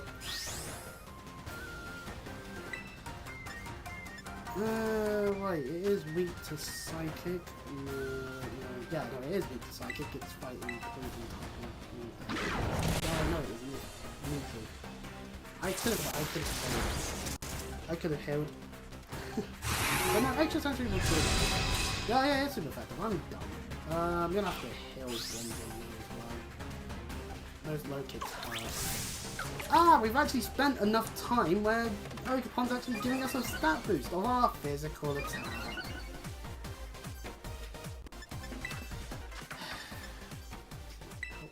Full Ogerpon, we kinda would like to, you know, not be dying horribly. Heal would have been much preferable. Just Ogerpon just underneath its jacket just has multiple potions or something. I don't know. Well, Carmine, congratulations, you didn't kill it. You know what? It seems to want to only focus on me. Carmine, do your thing. Just use Thundershock. It's on 1 health. I'll Hyper Potion. I'll be a bitch. I'll just potion my way through this. Fuck it. It's on so little. Go ahead. I would have lived anyway, probably only the amount of damage low kick does, but yeah. And that's the number 2 of the idiotic 3 now beaten. Hooray! And yay! Morpeko did it! Woo! Which, if I had a penny for every game on the Switch, for every Pokemon game on the Switch where a trainer has a Morpeko, and I think the trainer is quite good too in terms of character development and writing and whatnot, I'd have 2 pennies, which is weird. But I'm not but then, you know, it does happen twice. I'm not surprised actually, to be honest. I do like Carmine, and I also do like Marnie. Marnie's great. But, you know, and obviously anytime anyone's got a Morpeko, I get to be like, yeah, Morpeko, woo! Loyal 1 to loyal none. Oh, well, you need to maybe work on the lines there a little bit more, Carmine, but still, regardless. Hooray! Right, back to Mosseri Town. We've got a team to heal. And I need to double check if I've got any better steel type maneuvers. Of my moves that's for Bones on, because we have not got the best move ever, realistically. But yeah, well. Right, Fenzim Dippity, Fenzim Dippity, Fenzim Dippity, Fenzim Dippity. Yeah, it's words. Weakness of Psychic and Ground and Steel, meaning that Bronzong's extra sensory will do lovely. Same with any steel moves that it has, and of course ground type maneuvers will also do well. Although we do have to keep in mind that Fenzibity is more specially defensive than physically defensive, so we just got to keep that one in the back pocket. And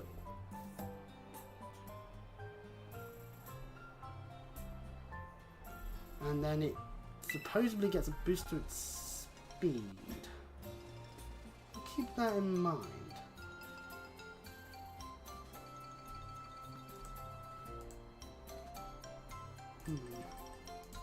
Well, regardless,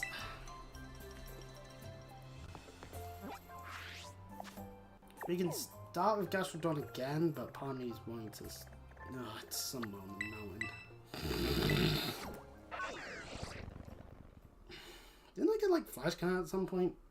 Maybe I did, maybe I didn't. I don't know though. I need to double check that. So, onto the Crystal Pool. This is where we're going to be able to get to where we're going. Wait. I just want to double check. I do have Terrabass can be done by everything, which is lovely.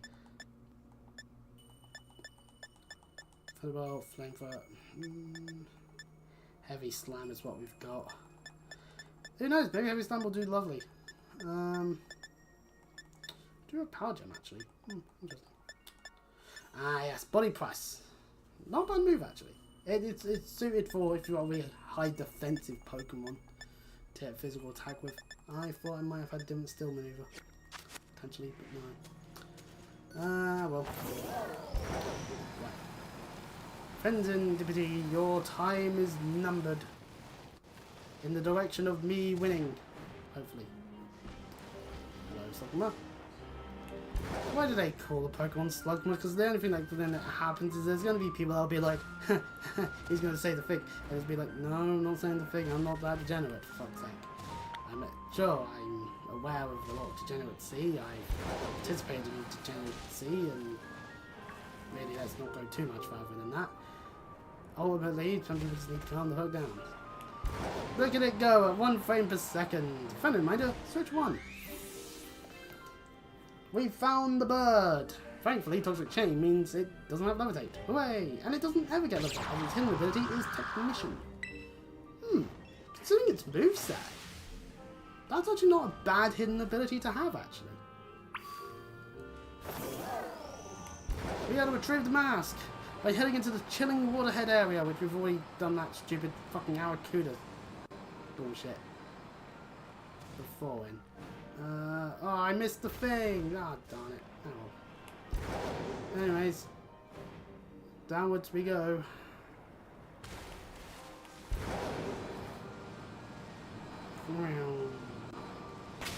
Do I stop? I'll stop. If I feel the need to switch, I'll switch.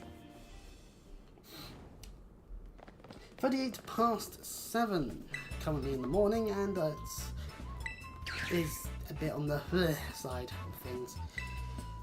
Oh, to just go topless sometimes. Yeah, then again, I might just turn the webcam off at that point. You know.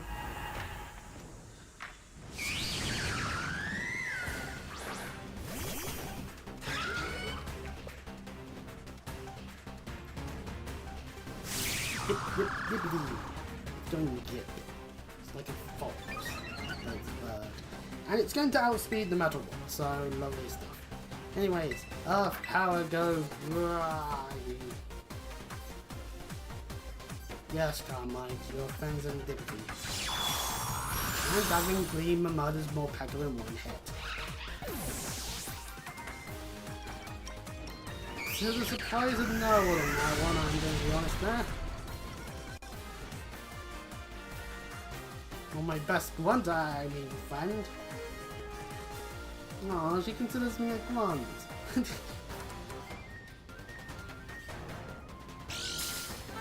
No, I'm getting more damage. Because at least I don't pick Pokemon that are weak to Fairy. Speaking of Pokemon weak to Fairy, Mighty Anna! I mean, I like Mighty Anna as much as the next person who likes an early about Pokemon that isn't just a bleeding bug. But it's died, almost died, and it isn't taken down! Carmine, you're an idiot! Your team, fucking Dark Specialist Carmine. Ugh. On the bright side, because it is using Dazzling Gleam, it's like we're not getting hit with anything else. I didn't really spam Dazzling Gleam. But God, I'm Toxic Chain. God damn it. Well, we can always use a full restore.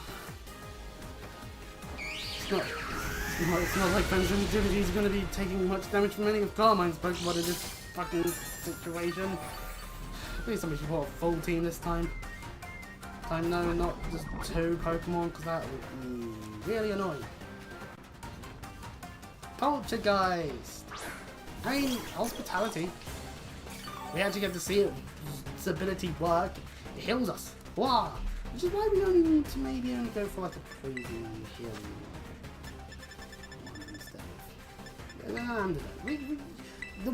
Due to the way the exploration mechanics work, you can just farm so many status healing conditions comparatively to items comparatively to normally see of.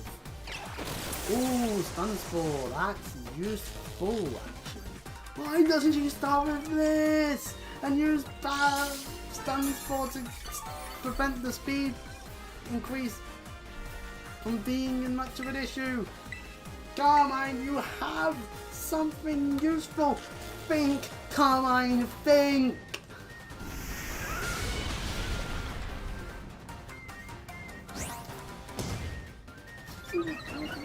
Does it not have an attacking move? For fuck's sake, Carmine. Well, offensive duty looks like it's between you and me for the most part. Yeah, there goes Poltergeist.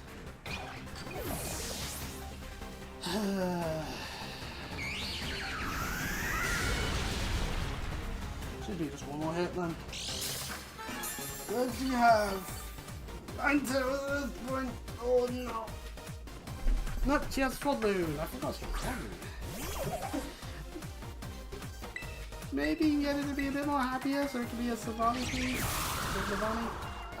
Yeah, that was gonna use me attack. I mean, hey, at least it doesn't hit both of us. Haha. Right, there we go. All 3 of them have soundly been trounced. Lovely stuff. We can now head to the dreaded den where we actually have probably a harder fight. I'm gonna put Talonflame back on the team for this fight over Bronzong, I think. Because in the dreaded den we'll have a fight with Kieran and his team is actually quite strong. Shift Tree, yeah, easy enough, but it does have Fake Out to begin with, so yeah. And Payback to stop us from just being like, oh, I'll just have a Ghost in front then we are Mega, which actually now does have Agent Power. Diplin, so, you know, Grass Dragon shenanigans. Then Bobopass. That's a nice addition to the team, actually. Rock Steel is sturdy. That's actually quite useful. Gliscor and Poliwrath. Like, it's fully evolved for the time of the story, because obviously he can't get Hydra until he gets back to Blueberry. And if you fight his team in a post-game situation, his Shifty will actually have Wind Rider and Tailwind to, you know, boost the speed of his team. Oh, and a Focus Slash, so you can't just one-shot it. Boo. Key Buried Yan Mega, Leftover Diplin, Pitaya Berry Probo Pass, Citrus Berry on a Poliwrath, which, by the way, that means the Berry Drum doesn't really hurt it as bad as it could. And Gliscor has Yak Berry, has a Yakta Berry. That means we have to act. That means if we were fighting the higher level version of the team, we would actively have to like work around the fact that we tank our shenanigan with Ice maneuver, which is a shame. Ice does hurt his team still to an extent, but he has body. Oh yeah, body plus in the advanced team is actually really good for Boba Pass. Only it's on the basic one. We do actually have one other fight after we get after we do the Ogerpon stuff, and that's a fight with Carmine, but it's a much simpler fight. 2 dark Pokemon, Bug Grass, Fire, Grass guys, so it's good that she actually evolved into Lavani. But yeah, Ogerpon though is just level 20 in all 4 forms, and then it's like Fire, Water, Rock and Grass additions to the well, grassness. So, you know. Wait. Okay. Bonzong, you did your job. Now, kindly just allow me to utilize the power of Talonflame, as it will be my best opener for... Look at Ogerpon, it's being so happy. Yeah, Ogerpon. Right, anyway. Back to Mosseri Town for us to go to.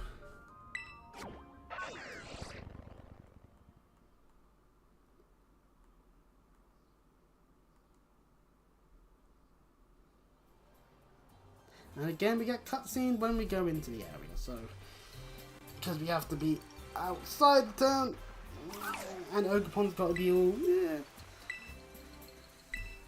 Kieran assures that it'll be fine.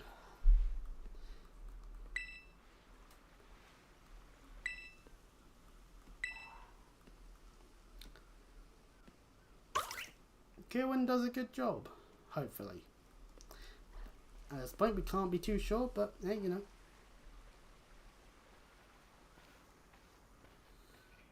If it wasn't for the weather, I would love to have Ogerpon's different coloured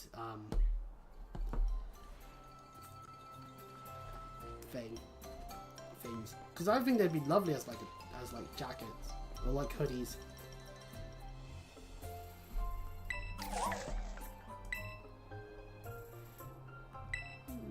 Don't worry, Ogerpon.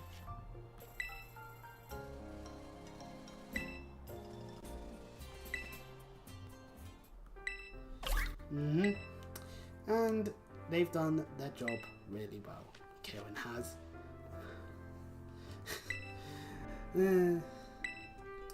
Kieran, no! You're becoming an outcast! Outcast, not outcast. And so, Kieran did it. Ogerpon can now be in the village for all of 5 seconds because I'm gonna go and capture it and be super cool. As it will be useful. It will have use. Maybe not against the Ghost Gym, but its grass typing makes it not good against the Ice Gym necessarily. But the Fire Mask would be useful on it. Right, let's just heal our team, make sure it actually is healed before we head up there, because obviously there'll be a fight. This is going to be where we'll see how well things go, because the fact that it's Thrift Tree to begin with means, and it will probably be using Fake Out, means we can turn 1, use like an X item, that would net us maybe a bit more power in terms of being able to just go for a sweep potentially, but then he'll most likely what will happen is he'll go for Bubble Pass, which means we'll probably have to switch. It's what steel typing means it is horribly weak to fighting. Whether that means we'll use Heracross and go for Brick Break or Arm Thrust with Tormont, it's up to me to decide. I just need to double check Bobby moves ideally. Bobby has Power Gem, Rock Tomb, Rock Blast and Spark. Lots and lots of rockness. Power Gem is quite brutal actually, I've got to say. So it is down to what it wants, Kieran chooses to do post Shift Tree, basically. Bye bye Ogapon, and we never see Ogapon again. That's a lie. Fun fact, Kieran does have dialogue in battle against him in Blueberry Academy if you happen to be using Ogapon. So does Carmine, in fact. It's lovely that there is continuity if you happen to be using the Pokemon you spent all this time getting.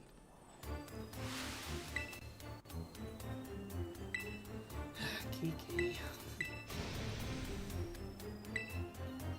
Kieran wants to end our one. She's you're the boy.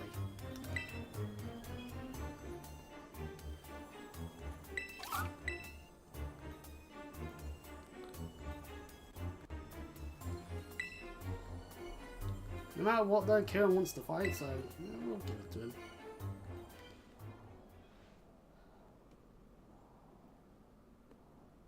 Me and Gene play us in as it's time for the main event.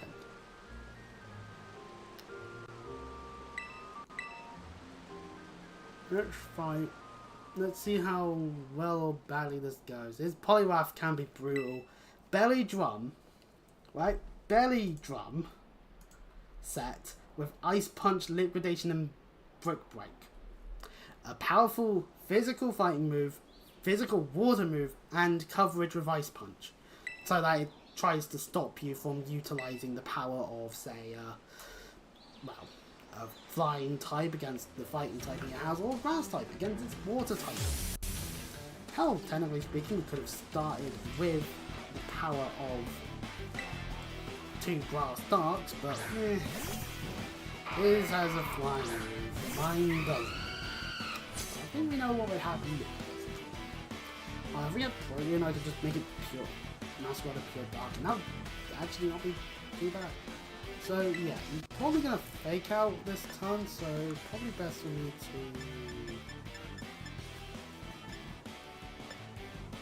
to... Probably. You know what, we'll use the next attack. I fully expect him to use a fake out, so this turn 1, I might as well just do this, because I'll be good. No, use fake out! Oh. Shit. Well. Time for us to hit as hard as possible with acrobatics. So now the question is going to be, what would he swap to? Yeah, okay, yeah, he's swapping to Probopass. He's doing exactly what I expected him to do. Brick Break on Heracross will probably do better overall, but we can do more things with Tormont. Tormont's going to be useful for Poliwrath, hands down, just because we'll be able to, you know, hit with Thunder Attack, Electric Attack, not Thunder Attack, Thunder Attack! That isn't it. But for now, Arm Thrust, 4 times 6 to fighting doesn't help Overpass in the slightest. And because we're hitting it with a multi-hit move, Stardy doesn't activate, which is lovely. Tormont does its job. So, because it was payback, I could have just gone for acrobatics. You know? That moment of like, oh, we could have actually done this one. Gliscor. Time for Gliscor. I'm sending out Nice type against the Gliscor like an idiot, but nah, what I can do about it otherwise, because it's ground type means I'm not going to just be sending out a bleeding random Tormont up front.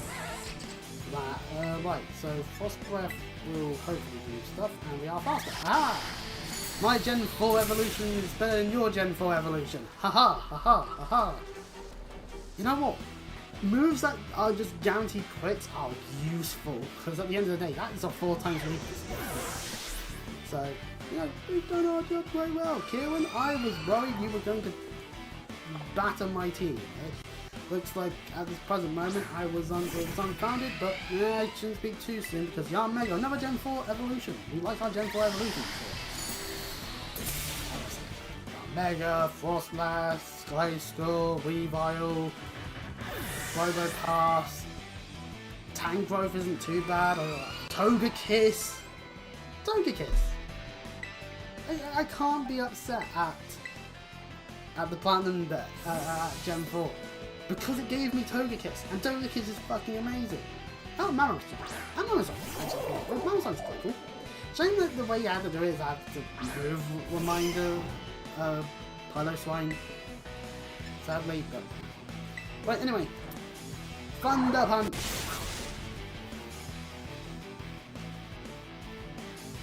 And Benjamin fails because we've lowered its health too much. Haha!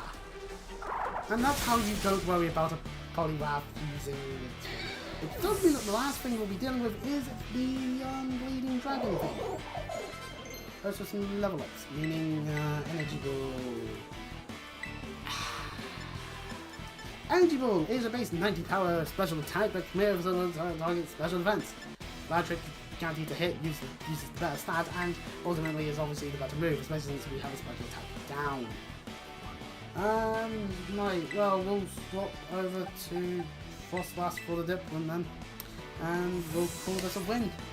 Only having the only attack he has done that has been an issue has been one payback from the Shrift Tree. How the fuck has Shrifty done the best performance out of his team in this situation? Then again, I was prepared for the Poliwrath. I knew his Poliwrath was going to be a pain in the ass otherwise. If I didn't just have a good hitting electric attack. Because Water Absorb stops me from doing water.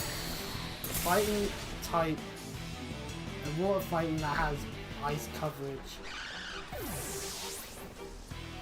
and ultimately has ways of doing pretty much everything I had is not fun. If I didn't have Pullman. But yep, we just squashed the fuck out of Kieran. Kieran down. No. May want to have a heal before we fight Ogerpon, because Ogerpon is unique in how it operates. In all forms except for its rock form, it is weak to flying. However, normally it's got the standard grass weaknesses of fire, ice, poison, flying, bug, and all that. In the Wellspring Mask, it has that water typing, which actually is quite useful for it. It's even more resistant to water, and loses a load of its weaknesses, while keeping its poison, flying, and bug. It doesn't gain any, and even gains some resistance, which is lovely. Heath Flame also changes some of its resistances, and weaknesses, except of course its poison weakness and flying weakness still remain, as well as now a rock weakness. Oh, lovely stuff there. And in the Cornerstone Mask, it gains an ice weakness again. It just is just 2 times weak to ice still. It doesn't have its ice change. It gains a normal resistance, which, you know, sometimes can be useful. Fighting weakness, however, is gained. And the bug one's still there. And the steel weakness is now a thing. So, you know, it has a bunch of usefulness to it. Also, it has different abilities. In its Till Mask form, its attack is raised by 2 stages whenever the Pokemon has its stats lowered, and it doesn't work on self-inflicted stat drops or drops from allies. So, obviously, I'm just gonna. Oh, good, is healed. Good. I'm gonna start with Talonflame because that just makes perfect sense. So yeah, in its normal form, Defiant, that's useful. Wellspring Mask has Water Absorb, so you can switch it in on a water maneuver using. Heath's Flame Mask. The Heath's Flame Mask has Mold Breaker. Moves are not affected by foes' abilities during battle. Lovely stuff. And the Cornerstone Mask has Sturdy. Oh, that's not too bad actually. Get hit by a fighting type move once and not die horribly. However, when it texturalizes, it gets Embody Aspect. Depending on the mask utilized. The Till Mask ups its speed, the Wellspring Mask ups its special defense, the Half Flame Mask, which is the one it's using initially in this fight, gives it an attack boost, and the Cornerstone Mask gives it a defense boost. So, you know, all in all, Ogerpon's really good. I should probably put it on the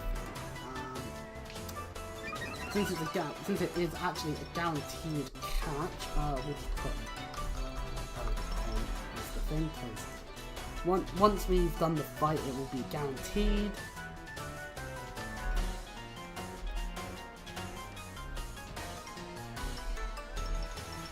It doesn't have Ogerpon on the thing.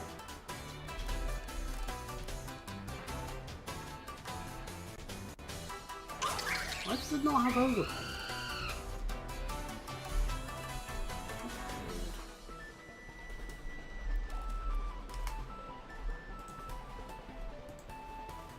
Oh wait, I guess I won't have it on the thing. Okay, so for future reference, Ogerpon just doesn't exist. Right. Let us just acrobatic our way through this. We don't have much in terms of arguments against the Mask necessarily on time frame, but you know, like I say, like it's set to level 20, so we don't have to worry about getting swept all of a sudden, but we'll rather happen.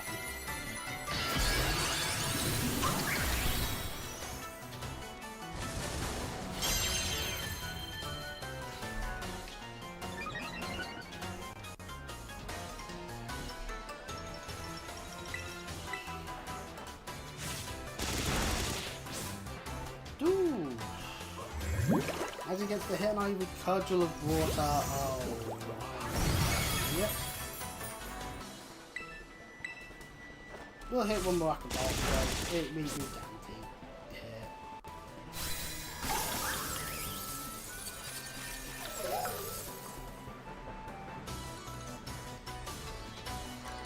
And then Ogerpon puts on the Rock Mask. Oh. Because of its block mask, I definitely need to block. Cudgel that hits the block. We will step over to Ormond or help us.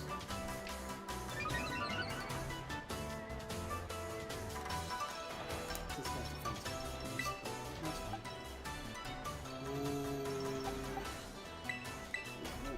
We'll swap on over to Ormond can handle this mask. Whereas the Paimon has been an MVP of this one, just being super useful throughout all of it. Yep, tense. What Ivy Cudgel very, very effectively, and now it's just buff it down repeatedly. Just go.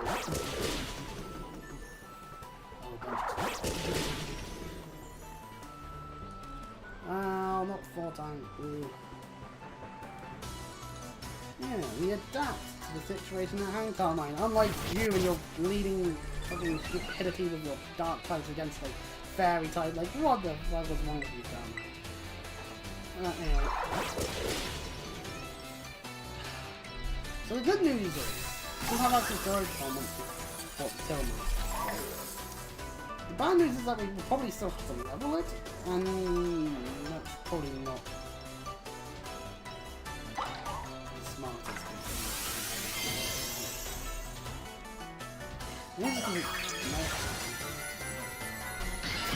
obviously in terms of ice, putting it on the fire or the... Actually yeah, if we put it on the fire mask, it loses its weakness to bug and ice, which means that we could theoretically use it against Grusha, as Grusha's team is an ice team, so therefore is weak to fire, not glass. Thankfully, consistency wise, we can make it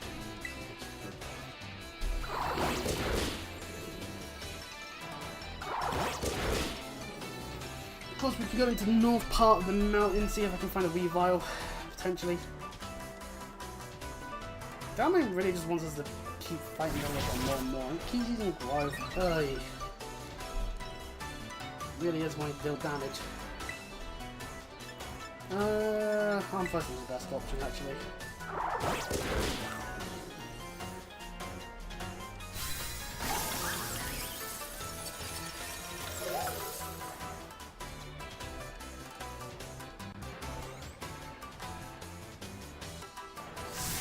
Now's our chance! Let's catch the Ogerpon, and we can choose a myriad of different bulls we've got here.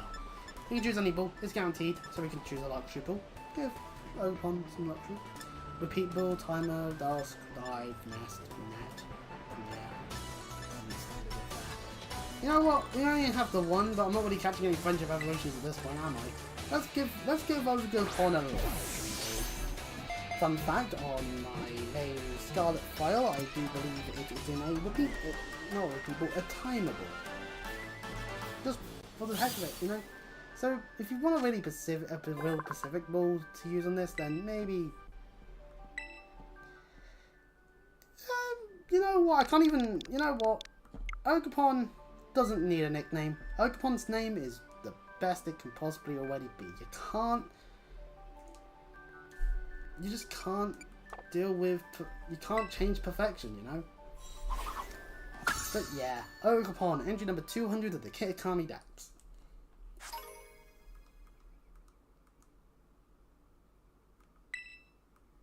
Don't know why the text is going as slow as it is, but all the masks get put in our bag. We've now done it. We've got our hands on Ogerpon. And we can take a look at it more proper in a second.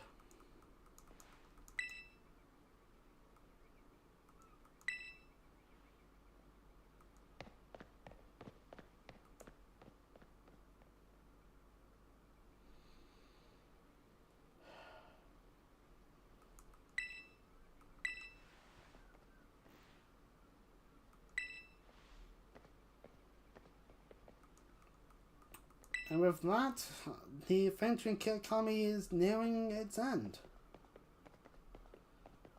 With the lousy 3 defeated, with Ogerpon now caught, there's not much left.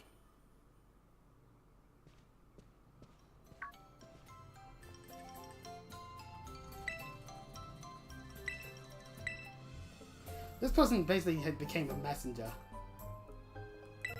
Yeah. Hey, person of my school, do not worry, you were not shot, because we could have killed the messenger and all that. Right, I am in need of the toilet, and I would also like to go and get a cup of tea, so...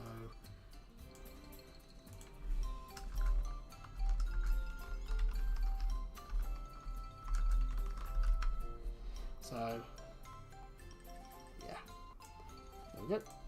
So I will be... So while I'm gone to do that and that, we get the luxury of... Yeah, level 20. So I'm going to have to go and level it if we're going to actually use Ogerpon. You will get to look at Ogerpon while I'm gone sorting out that stuff. So I'll be back in probably a couple of minutes because making a cup of tea does take that long. So...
home now.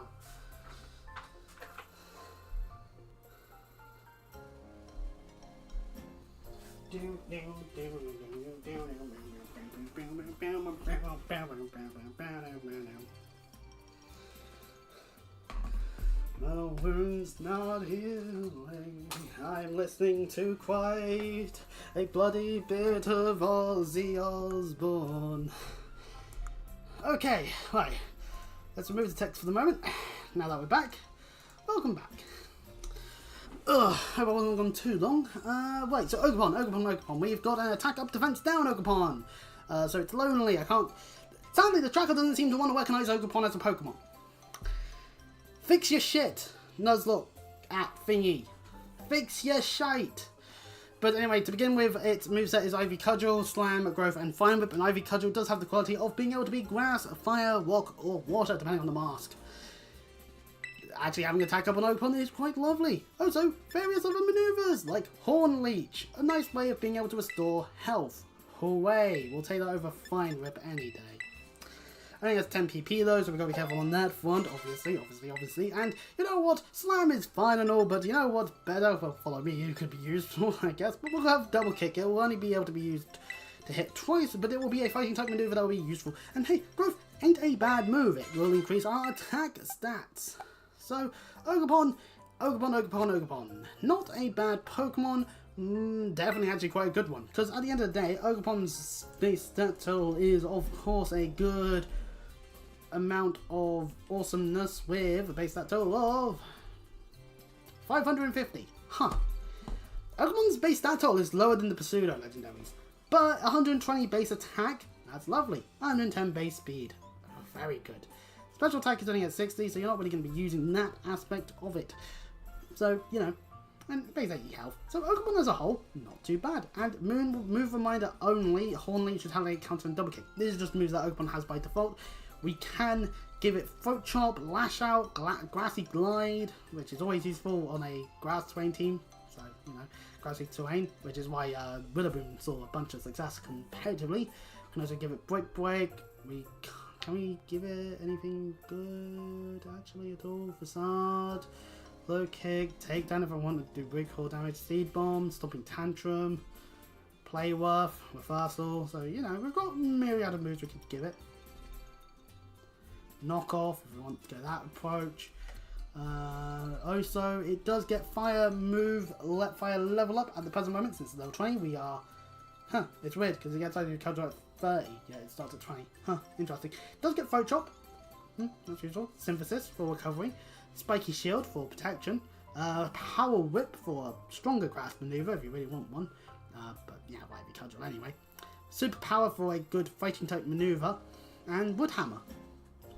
So overall wise, yeah, that's a quite nice amount of usage really. We'll assess our opinions of Ogerpon in the near future, although I could put it at least on the team for the moment. Yeah, actually, you know what, we could. Because we've got a fight with Carmine still, before we can truly leave Kitakami as a whole. So if we put Ogerpon on the team over, say, Force Blast for the moment, because Force Blast has its uses, but we also have plenty of fire things, so we'll just do that. If there's an empty thing, so from this point forth, if there's an empty thing on the thing, and I've got definitely plenty of Pokemon, that's because it's Ogerpon.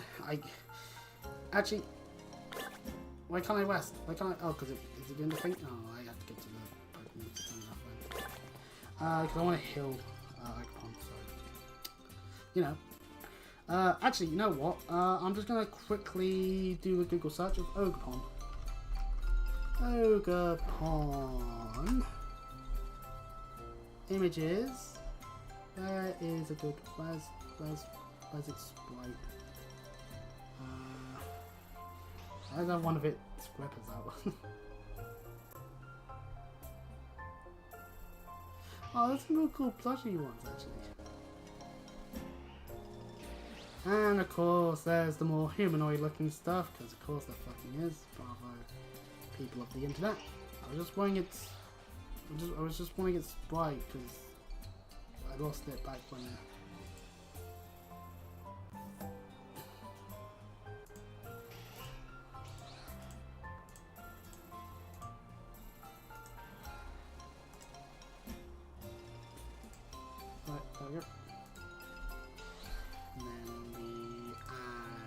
image.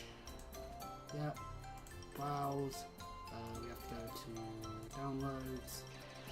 It's like, for instance, it's like, boom, Masquerada. Boom, that picture of Graha I used for a different thumbnail. Boom, Shiva in the magic card form. I like the idea. I actually, there's actually looks quite nice actually, I gotta say. But no, what we are wanting is Ogerpon. Background looks like Ogerpon, so just yeah. See, Ogerpon's totally been added to the thing on the tracker. See, ta-da. See, I've done it. There we go.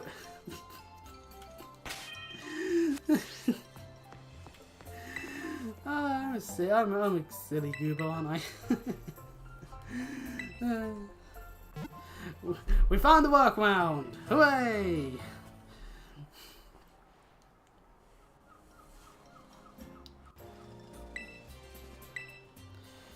Right, okay, so one thing we can do to maybe make Ogerpon be stronger quickly is we have this large candy. We can do that at least 10,000 ups it to level 25. Let's learn low sweep. Would low sweep be better than double kick? 65 base power versus 30 twice. Yeah, it would be better. Slightly better. So, slightly. We have some rare candies, but I'm not gonna use them unless I use them. Right, okay, to the Loyalty Plaza we go. Ogerpon will get XP just by being in my pie, but I won't be using it in the fight itself, as obviously it's low level.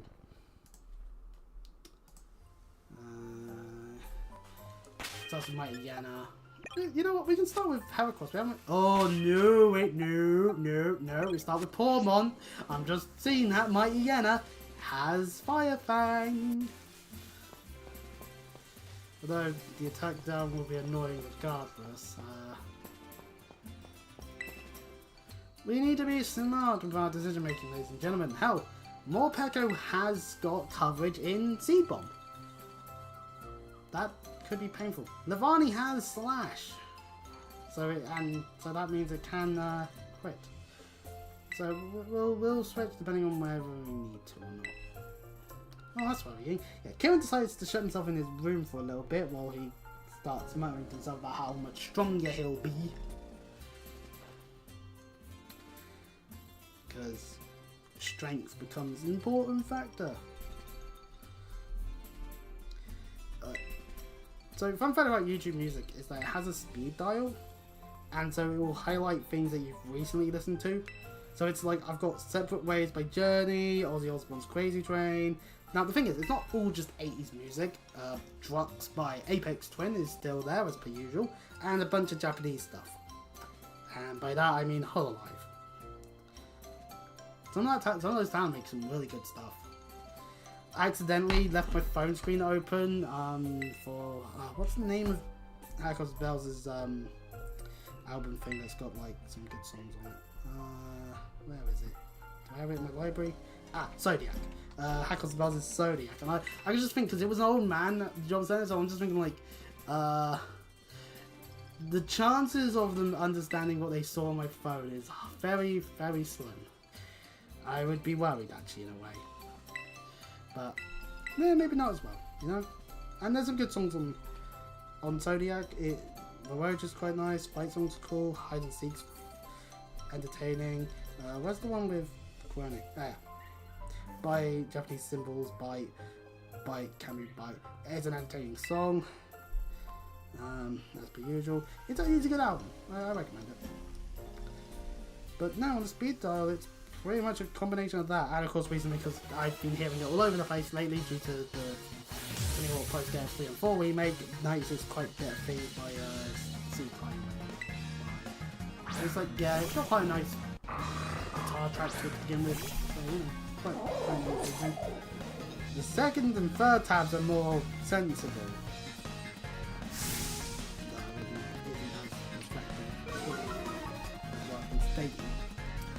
So yeah, Intimidate happens, but we are over level, so, well, poor. So as you can see, I'm first not doing as much because of the Intimidate. I have got my window open. Haven't I? I do, and the sun! I'm blind! Ugh. Well, thankfully I can press A twice and we'll call that a day, but... Oh my eyes. My eyes were not prepared for the power of the sun. I want to hide in a dark corner with like a nice amount of air conditioning and cold stuff and whatnot. I'm terrible. Obviously, I think Ogapon, the thing with Ogapon at the end of the day is that it would mean I'd be doubling down on grass. Grass, defensively, isn't so good. Offensively speaking, oh, grass is lovely. You hit ground and walk in water so well, and those are types that you want to be able to hit quite often. Ooh, Riddle Risk, trying to put time on me, Gastrodon. Or rather, it doesn't, because Burn does about the same as Leftovers Heals. Meaning, even though we've now got less physical attacks, we're not actually all screwed. Actually. We'll probably still switch once we've dealt with the Ninetales, but you know.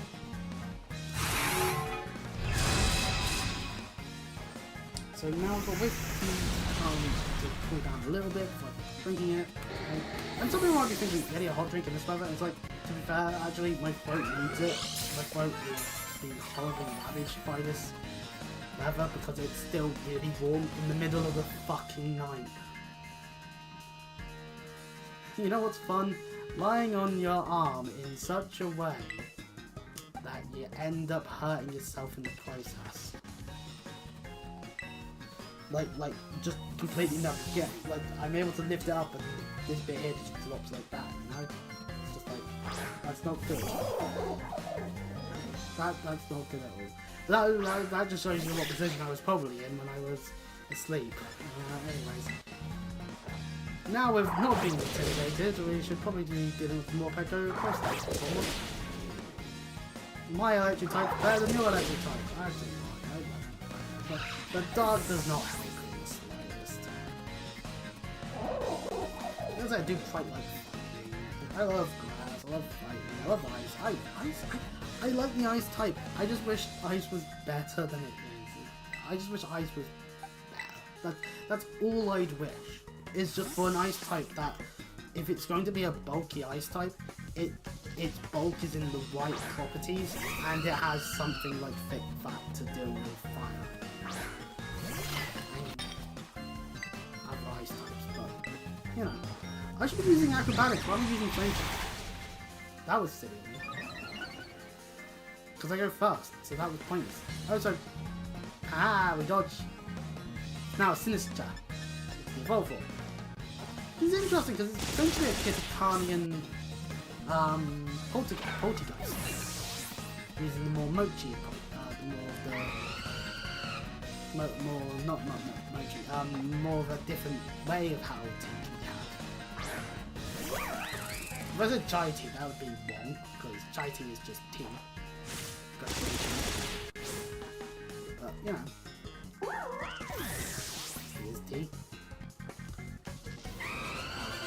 It. And that's Carmine defeated, which means that outside of the cutscenes that we have left for Kitakami, we are actually done with this, and it means that technically speaking, outside of the lazy situation, technically we can do stuff within Blueberry. We can.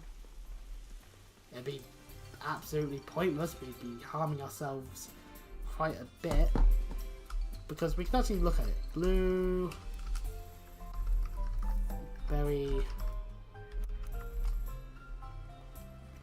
Academy.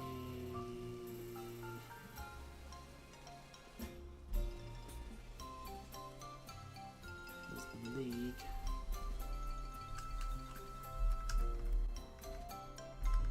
Stuff there, which we don't really want to look at the moment.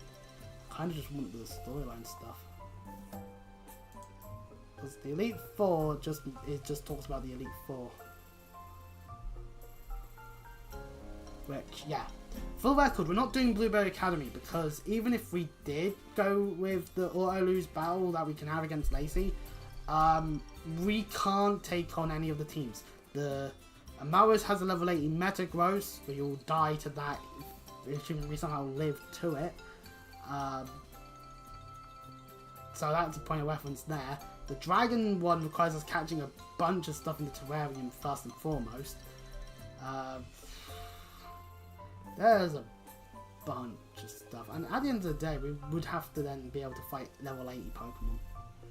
And Kieran's team, holy shit, it's actually quite good. What the fuck? Oh god, and he starts with a water approach with Politoed Drizzle that gives Dragonite's Thunder's immediacy and Hurricane immediacy. Oh god. Grimmsnarl's Grimmsnarl. It's not going to really use Prankster that well, to be honest, with Spirit Break and Sucker Punch. Porygon C is Porygon C. It's actually probably not too bad, but it is Life Orbed. Then Incineroar, and you can just hear the cries of competitive players everywhere. And then Hydrapple. That's Pickle Beam. You can have a Hydrapple of your own if you opt for heading into. I think you need to beat Drayton for it though. That's the slight issue with that. So honestly, at the end of the day, it took a little longer because some of the groups didn't actually fucking do their jobs that long. But at the end of the day, once we talked with where we'll be out of Kitakami, I forgot how long it takes to get through a good chunk of the Kitakami stuff from where we left off previously.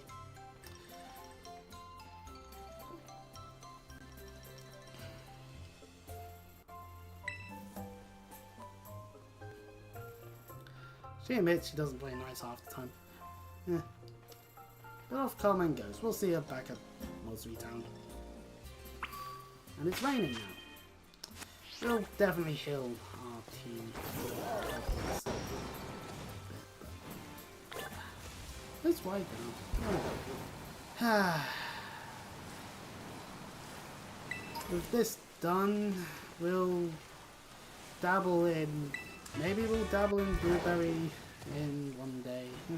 We did dabble a bit on the Scarlet playthrough, but I have to prepare basically just whole teams specialised in beating up the Pokemon that are specifically of them. And when it comes to a Nuzlocke, that is just not doable. Someone who has bigger balls than me can do it. It's like with Costal Quartzless, it's like someone with bigger balls can do too, because I ain't doing that one, because I already die horribly on normal playthroughs anyway.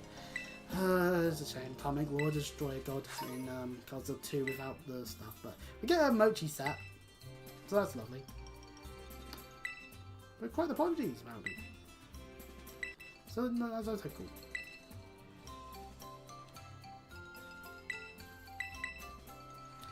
Oh no, they have to return early.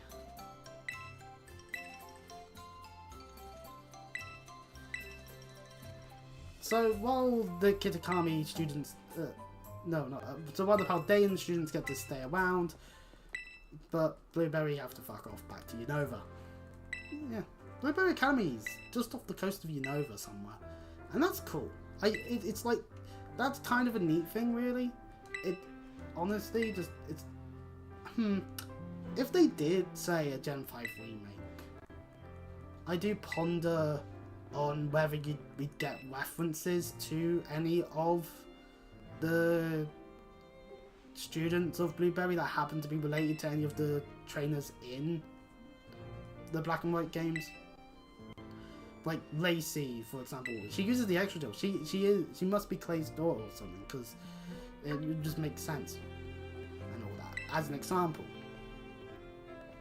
And just a reference. How at the end of the day, we got in Let's Go randomly just Mina, the fairy trial captain, just randomly in Kanto during the events of Let's Go for whatever reason.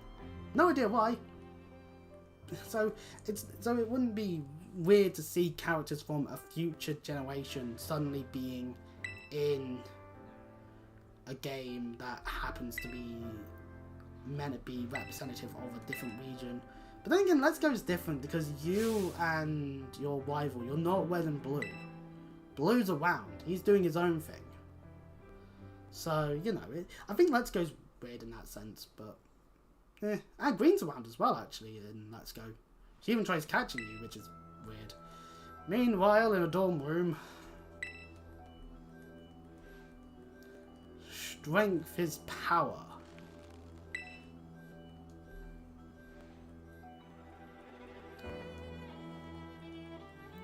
At least that's one way to look at it, you know?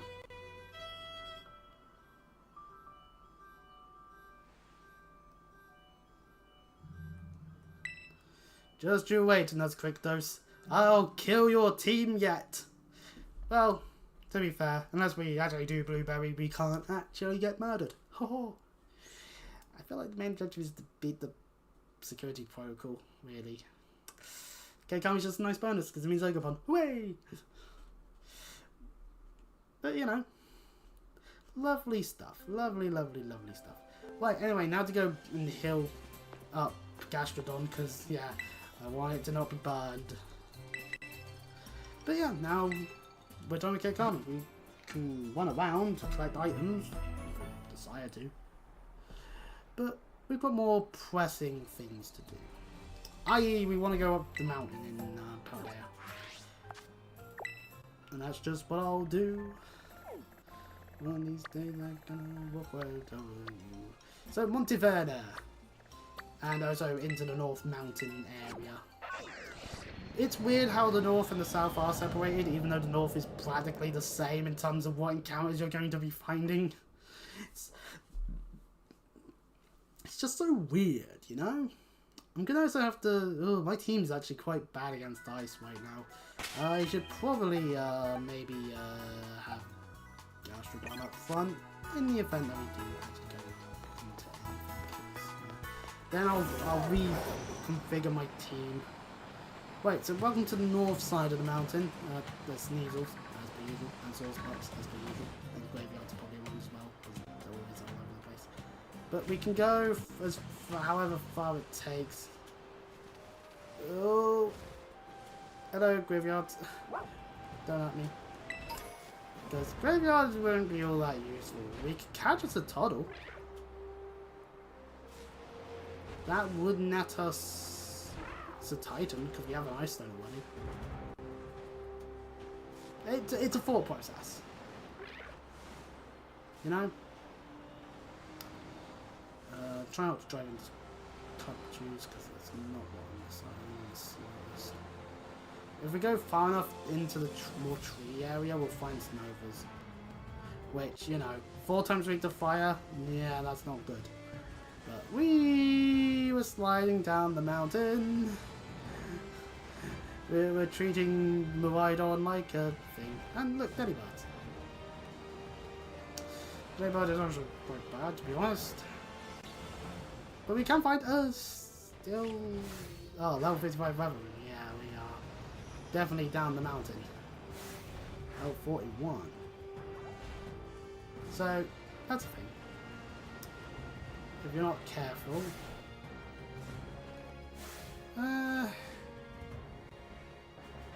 Look at this toddle, look at it go. It's toddling about. You know what? Let's do it. The message comes through right as I throw a ball at this toddle. Catch the Delibird for the funnies. Well, bit late for that one.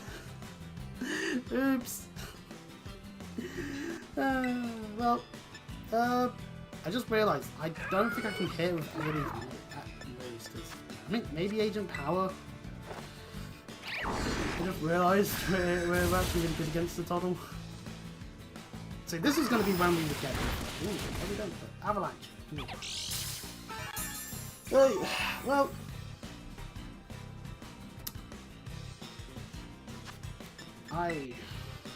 To be honest, Delibird, nice flying outside of the shenanigans that we could possibly do with it. Right, okay, that's north of the mountain, now obtained.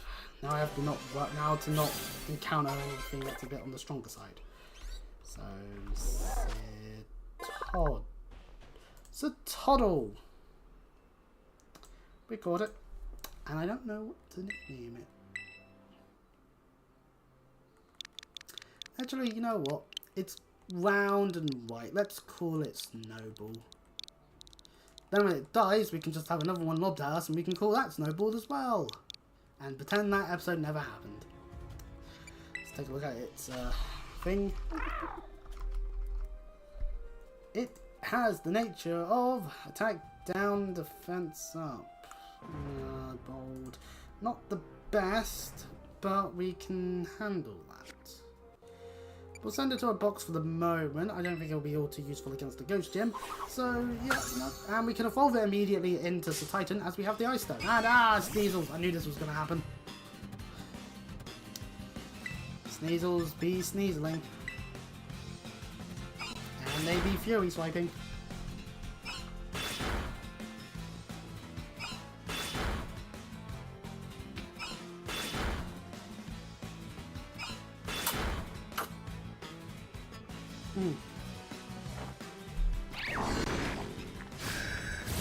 Of course, Sneasels hit the most amount of times possible.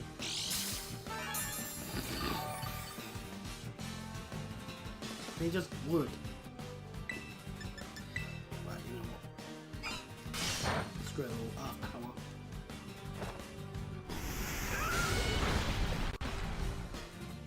I don't care about ice, it's actually very true to go into it's just...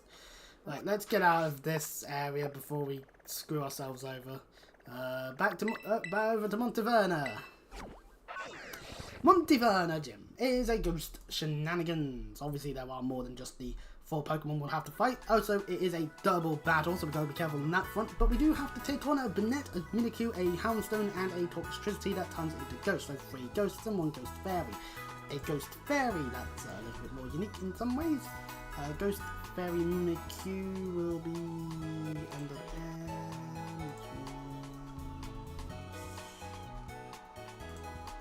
Mimikyu's fairy typing means it is weak to steel, it's weak to ghost, and that is its weaknesses. Also immunity to normal and fighting, and immunity to dragon. 3 whole immunities. Lucky git.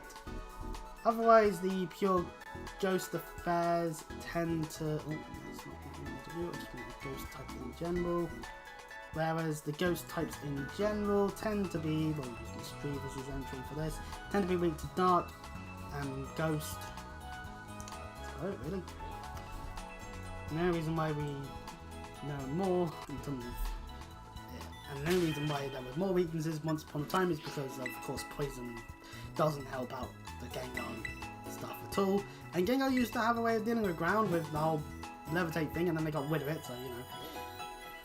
That's why I'm immediately tired of that. You do not want to deal with Speed Rock and Icy Wind. Indeed. Also, Icy Wind. That stops me from wanting to just use any of my things. So, ideally what we'll do is we'll just not have Oakapon on the team for this fight because it will be completely useless, even if we did level it. Realistically speaking, it's just not so good for this. What we do want, however, maybe, is a bit more of an approach from Bronzong. Bronzong wouldn't be a bad idea because it's still typing, allows for it to hit Mimikyu really well. Also, Heracross is going to do its job, I would hope. Oh, I just did that. Of course I did. You 3, you, and you. And where is Gashpon? There's Gashpon. There we go. This will do fine. Maybe Heracross could do with a bit more level, but a little bit more. Like a little tiny little bit. Because realistically speaking, Shadowclaw that, the Darkness one that will do wonders.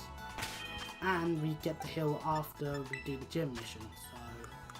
You know what? We've got a couple of rare candies. Let's give Heracross like 3. There we go. And it gets Throat Chop. A great move to have for this situation at hand, and it will do... Pin Missile. I feel like you want Taurus here, because Intuit is very good ability and Assurance Pass Farewell will remain answer to the gym. True enough. Tauros. I know on the tracker it's normal because for whatever reason doesn't want to show Paldea. Sadly, it is only level 27. Intimidate can be useful. It lowers Banette's attack, which will be lovely. It will lower Mimikyu's attack, which actually, yeah, it only has physical attacks, which has sneak and slash, so would do lovely there. Would probably want it to reapply Intimidate with against the Houndstone, but Houndstone has Play Rough, Crunch, and Phantom Force. That'd be painful. And of course, the Toxicity having Discharge is always a fun time to be had by all. Although it's only Ghost Maneuver, it seems, although it only has Hex as a Ghost move, which is really weird. I would argue we want something stronger for Pokemon that have Ghosts. Which means we can go about farming mats to level it up. Its fighting typing means that it doesn't suffer it as much, I guess. Primarily,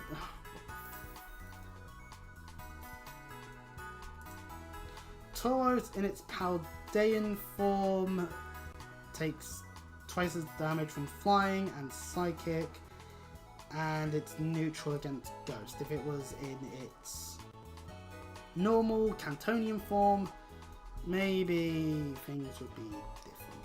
But, you know. And of course I have no idea how you get the Blaze or Aqua breeds, but that's just how it goes. So it might be useful, might not be. I'm looking at it, it's like Dark is good against Ghost, and outside of the Icy Wind from Banette, not many things that can harm Masquerado in this fight. Heracross has Shadow Claw, which is just good coverage overall, and its fighting type makes it not the worst thing ever. Same with Pormon. At the end of the day, it has various coverage moves. Maybe Talonflame's just not going to be all that useful, and we can put Tauros on the team and level it up or something. Because then we could start the gym fight with Tauros and Heracross over using Masquerada.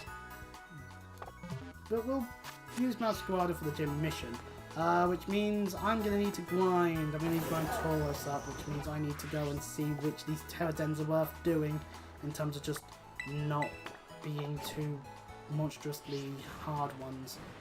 Because, yeah.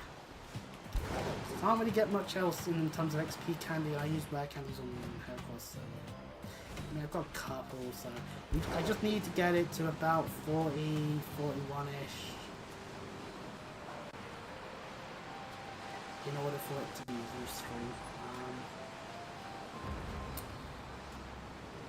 Maybe even 39 and whatnot. I think this fighting terror thing, I might not be able to reach it. I don't know. Thing is, at the end of the day, for exploration purposes, I'm gonna have to go deal with the other things in terms of. Oh, god damn it, Miraidon! Why am I trying to jump backwards? This ain't Mario 64. Jeez.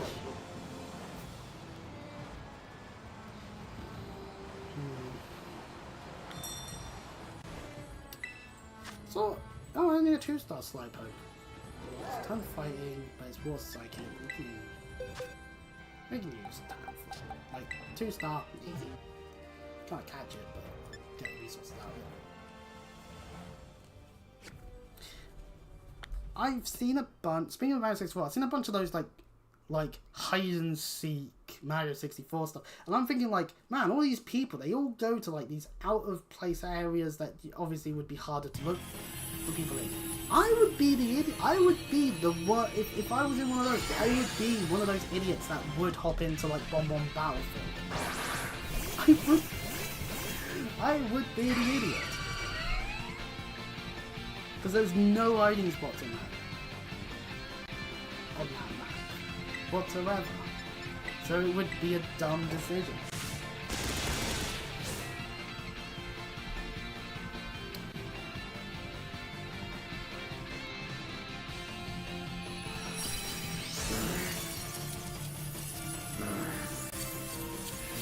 Don't catch a photo. Really though, only I don't know if you can get shinies popping up in the Terrawades. But I mean, that's the only reason we'd be catching any at this point, unless because I need to get the next badge or two to be able to actually pretty much catch most of the Pokemon at this point in the areas we haven't caught in. So, right, where's another Terraden that we could most likely deal with crazily? Ah, an electric one there. We'll go there. Because obviously we're not doing the ice gym, and I think the Ice Gym, like, Talonflame wouldn't be the worst thing ever in terms of just having fire typing, but flying doesn't help it in the slightest. Against Ice, obviously, Flame Ogerpon would be useful. Gastrodon's not the worst thing ever because it at least has a rock move. That's the thing. That's the thing. I think with the Ice, I'm just gonna do it last. Like Game Freak intended people to do it. Oh, you know what? Might as well check what the psychic one is while we're running past it. Ah, it's an artifact. Oh, which means. Pardon me. Psychic. I can deal with that, but it'll have ice moves. Ugh. I'll leave it alone. It's 3 stars, so level 5. If I was if Masquerada was maybe a little higher level, I might have considered it just out of, you know what, why not? But just dark, but yeah, it'll have ice moves. That's the thing with these is we have to consider what its moveset would be. Like 1-star Cricketot, we don't have to care. I could take any Pokemon I've got practically, and it will do fine.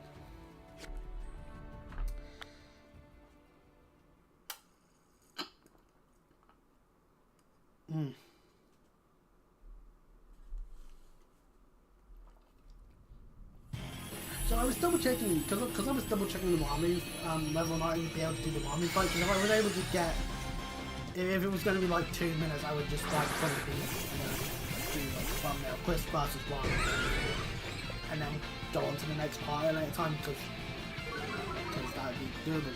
But it's actually a little pesky. I need to because I want to carry on doing the Final Fantasy XIV playthrough. And in order to do that, I'm going to need to get through Wami, and I have 2 options. Either I can spend money, renew my subscription on PC, and use that account to just sweep Wami while our perspective is safe and sound. Find someone IOL who happens to also play it. See if they'd be willing to do that. So, you know, ultimately it's a little harder than I think maybe on that side, but side of things, if we had a good fairy move, oh, hang on, maybe not these ones here, because that's North Province Area 1. These will be level 50. This area will be level 50. This area 2 maybe, I don't know. There's a rock there, we'll go this way. We'll go down to East Province Area 3, check the rock 1. Basically, we just need. So yeah, I swap out Talonflame for Tauros, and it's just that it's Paldean, not. It's a shame. I could just do the same thing I'm doing with Ogerpon, but at least there it's still Tauros and not empty. So we don't get to see. So I'll probably look back on the file on the tracker at some point and be like, hang on, what the. Why did I only use 5 Pokemon for this gym? I was like, no, I used it at Ogerpon. Oh, no, it's a dance boss. Let's walk. We'll just power trick it once. Shame that I'm finding like all the 1-star ones. Kind of want to find a couple more of the 2-star ones and maybe the easier 3-star ones. I need a better answer to Ice, maybe. Fire is a good answer. It's just all my fire types I can have are not the most ideal. They're either just neutral or still potentially hit. More entirely I can't remember every type matchup off the top of my head at all times. Sometimes my mind wants to do the one trick thing of just being like, oh, this Pokemon's a grass type. This will be good against this water type. And then it's a water type that happens to be really good against the other typing that it has. So catch the Dunsparce. Caught in this area. Although that's actually a thing. You could actually go to the Pterodons in area 1 and 2 and maybe just use the Pterodon thing as an encounter, but then that wastes the encounter on something that might be better, you know? Might be not not a good idea. Oh, right. It is warm as hell in here. It's almost 9 o'clock and I'm... I think it's the computer. I honestly think it's the computer that is warming my room up. I can't exactly turn it off though. It's like the one thing I can't turn off, other than the Switch. Because like the Switch, I can put it in handheld, and it'll be fine. But, well, be fine for me playing, it won't be fine for people watching. But, for all intents and purposes, I need the computer on, so I'm essentially standing near an oven. And it's another dunce bars, except now it's grass, which means I'll swap over to Talonflame. See, Talonflame usually still. Wish we had the hidden ability.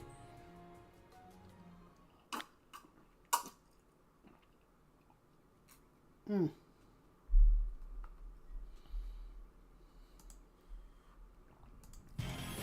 the end of the day, once the icy wind's done with, we don't really know too much. I mean, Mimikyu has... You have to be careful with that.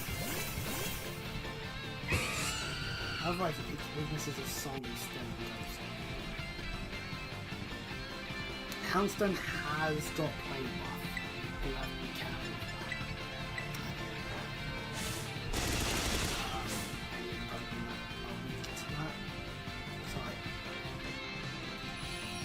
Okay, that's not actually... Astronom's not too bad. Realistically, we gotta be careful with Bonzong. It being part psychic is actually hurting it. Which is why maybe we might even say no to Bonzong and use Tinkertuff before it into Tinkerton and then just Gigaton hammer an enemy. Like, purposely use up the disguise of Mimikyu and then Gigaton hammer it.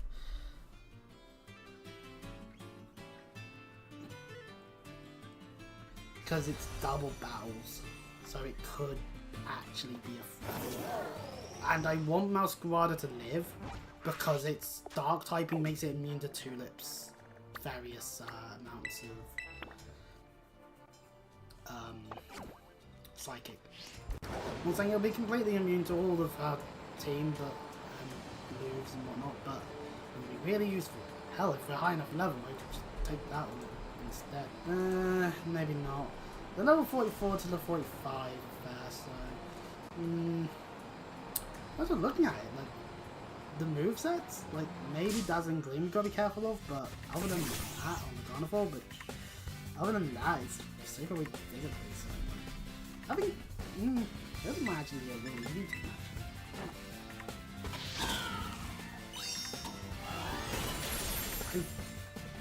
Oh, it doesn't have the beams on the paws there, it's on the, probably on the feet mostly.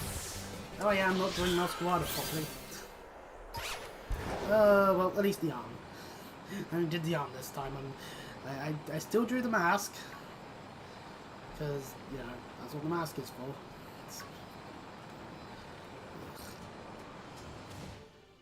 I don't get media sometimes. Sometimes they're like, oh, this is, all the youth, they're Gen Z and they're shy. But then they'll still turn around and go like, oh, all the youth, they're millennials and they're shy. And it's like, guys, most millennials are well into adulthood, like, for several years now, like, for like a good decade. So, whereas...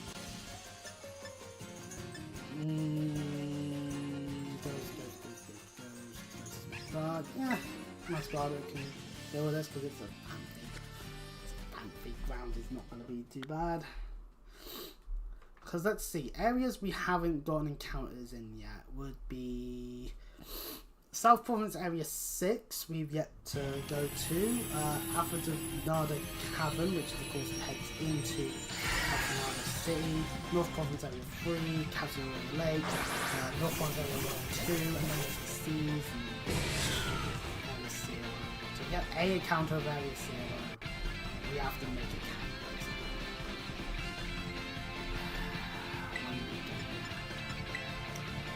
And that's the thing, most likely we could get something like Steam-tailed or fluttering. That's the thing. We have access. When we go into Area Zero, we'll have access to it. Fruit bonnets not too far downwards. Sandy shops as well. I know where you can get them. The really young. Oh wait, no, I'm on Violet. What am I on about? We can't get those ones. Those are on Scarlet. Like, ignore everything I just said. I don't know where you find the ones for Scarlet as a whole. I've never been to Area Zero on Violet. On Scarlet, I've been there multiple times over. Shit. Yeah, maybe I should be doing the Nuzlocke on Scarlet instead, because at least then I'd be like, oh, no, I can plan around it, Scarlet exclusives and whatnot. There I go, being a bleeding moron again. Right, let's go to the watchtower. And drop down.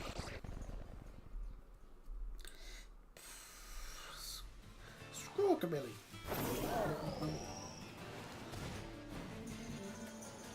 It's a good thing I didn't catch a Rockabilly at any point, because I would just be calling it Billy Gun. Then I'd have to try and not deal with any potential references. That's a hound door, that's big, but it's normal typing, and poor Martin Dunn flush will do lovely. It's only 2 stars. Always bloody been. I can tell the heat's getting to me at points. So, you know, that's fine. Kinda, I didn't think Kitakami was going to take so long. I was going to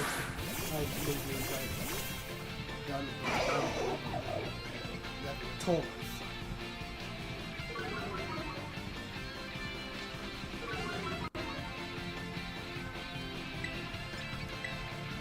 I would like to have over-prepared than under-prepared.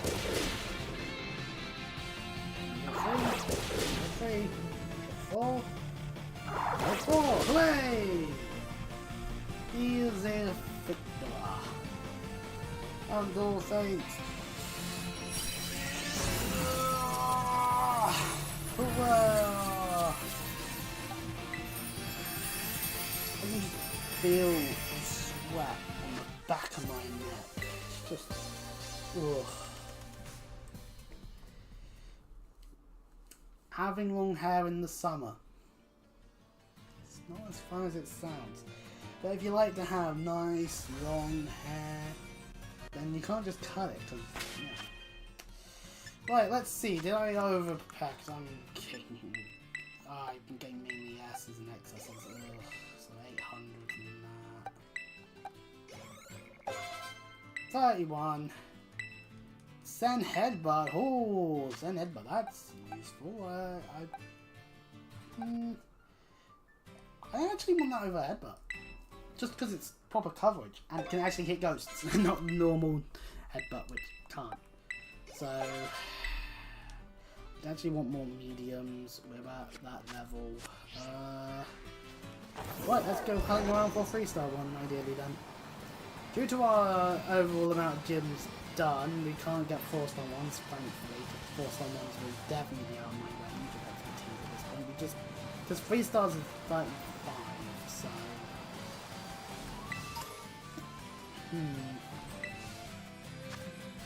And that's 1 star. The 1-star ones aren't worth the time because they mainly only give the access.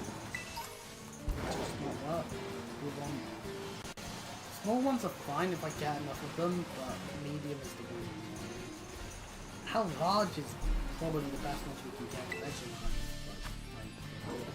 Flying Pikachu! Flying Pikachu! We'll do it. We'll fight a Flying Pikachu one. Besides, it's either that or we end up fighting a billion Tauroses because of where we are. Maybe that's the thing. Maybe I should just be on the mountain murdering a bunch of ice types with Talonflame. It's not like any of my Pokemon can evolve like that in my party. No.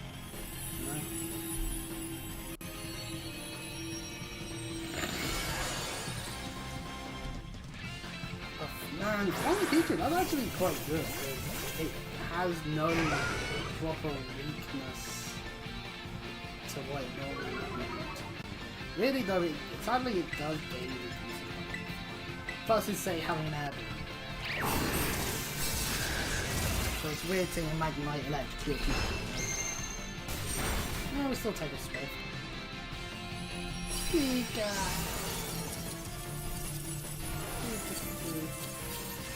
No.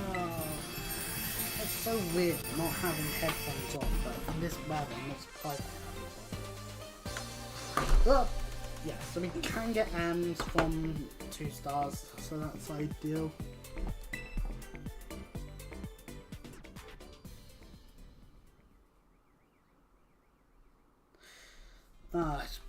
Did you get an account in Soft Performance Area 4? That is Soft Performance Area 4. Where is Soft Performance Area 4 on this? That was a Mudbray. It almost murdered my Florigato at the time, and then I proceeded to flee and all that. So I wasted it. It was right at the end of the stream as well, so it's like part of me was like, oh, do we just pretend that it didn't happen? But then it's like, no, it did happen. It's there, the footage is right there. If there was no footage, then maybe I could have faded it, but that would be cheating, and I'd rather not cheat. Ooh, 3-star Venom in the fire sword. Gaston will do nothing. So yes, we've got an encounter on, well obviously we've got our starter, we've got Ogrecon, that doesn't matter too much in that one. We've got an account, Pormont was on the Poké Path, Talonflame in South Performance Area 1, Diglett in the Grotto, the Mudbray that we missed was in Area 4 South Province, South Performance Area 2 Statue Bun, South Performance Area 5 Sandygast, East Performance Area 1 Gastrodon, South Performance Area 3 Wookidee, Shiny Shinx, separate, West Performance Area 1 Fiddle, Kitakami Road was Yama, may rest in peace. Weathers Road, Heracross, Applin and Apple Hills, obviously. Sinnoegg was Piplup, which is Piplup currently. Big Fault in the Field, of course it was a rather more charge bug at the time, and we got Flinched, fuck you Venomoth. Paradise Bound was Tandemaus, Only Small was Landed, may rest in peace. Final Pass was a Mimikyu, which we missed. Chilling Waterhead was a Kuda, which we missed. Rather annoyingly. We are getting flinch spam! We are actually getting flinch spam. Fuck you, game. Grimoire was cool. Staravia, we missed that Dolphin. Gorge. Oh no, we're asleep! The fuck game! I mean, it's good it's not really doing much damage to us, but like, please! Let me do a move! Eastbourne's Area 2, Team Tough, Moscow Conference, Praxire, Paldea. Eastbourne's Area 3 for Bramblin, Westbourne's Area 2 for Tauros, and Tauros encountered us, not me encountering it. We've got Eevee in Westbourne's Area 3, Bonzon in Grass Area Mountain South, Frostlass in Dalek Passage, Fungus in Type 3 Thicket. Some of the spelling on some of these locations is just wrong. This track is probably doing some work. So Tottering to Cedar Mountain North, North one in the Sado Desert, and in these Pavilions here at Watchwood. We woke up, but we flinched. So, the AI is doing most of the job for me, because I'm just not hitting a move ever. Can I please hit a move? Can I please hit a move? Please! Please let me hit stuff! Once! Please! And now it bug buzzes, it actually does stuff, but that actually means we get to hit a move! Why the fuck? We just got really screwed over there. That it would do just that much damage through the power of air slash, just always flinching. Yeah, every time it uses air slash, it flinches. I did nothing that entire fucking battle. The AI actually did their fucking jobs. And yet we can't catch this fucking Venomoth because it's in an area we've already caught. So, areas we haven't caught in, we didn't even know, include South Fronts Area 6, Avenada Cavern, North Fronts Area 3, Castoria Lake, North Fronts Area 1 and 2, and the Seas, and of course the Area 0 and Pokemon League. Which is weird how far down Pokemon League is, considering the Pokemon I've only ever seen there whenever I've been in the area is the real low level Pokemon that we obviously won't be tangering with much because, you know. But, that was painful. Oh, bloody flinch spam bullshit. Level 35 now wants to learn Waging Bull. No, pardon me. A normal type maneuver that can break, light screen and reflect. Won't do too good for us in a ghost gym, but in other gyms, and by other battles that have said things, maybe it would be quite useful actually. We'll have a scare face. Why not? I might just use the rest of my rare candies actually at this point. Actually, you know what we could do? Probably one.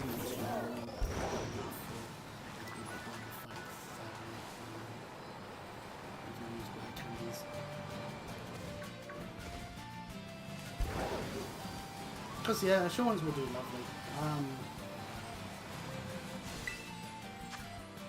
Ooh, bug might like grass. Actually, Frostlash would be useful in this one because it will be able to resist its moves and deal with the grass typing quite well.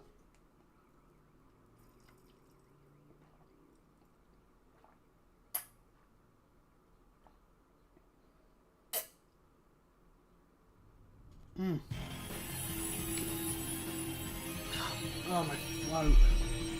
Why do you have one of those throat springs I've still got lying around somewhere? Really, game? Really? A Cricketune? A Squabber and a Sandile? I mean, it's a bad name, but still, but...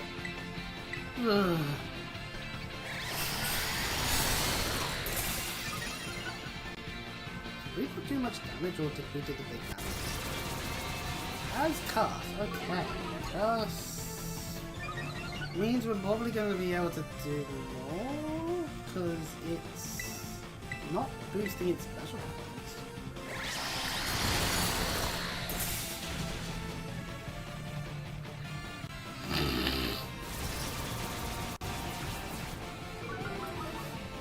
So we probably need to kill it as quick as possible and hope that it doesn't have a good move to use because Curse is... Oh, it's using Snowscape! Oh, thanks for helping me out with my ability there. Ah, Bugmite's helping me. Hooray! Well,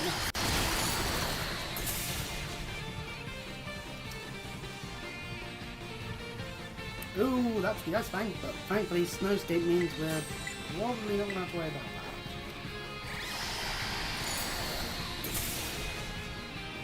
See, the only reason... See, the thing is with Frostlash, at the end of the day, if we were in a much more screwy situation, we would probably have to use it and just hope the company didn't get like, hit first. And that's why it's not being used in the Ghost Gym, because it's Ghost typing screws itself up. Medium candies, yeah, some pearls, lovely.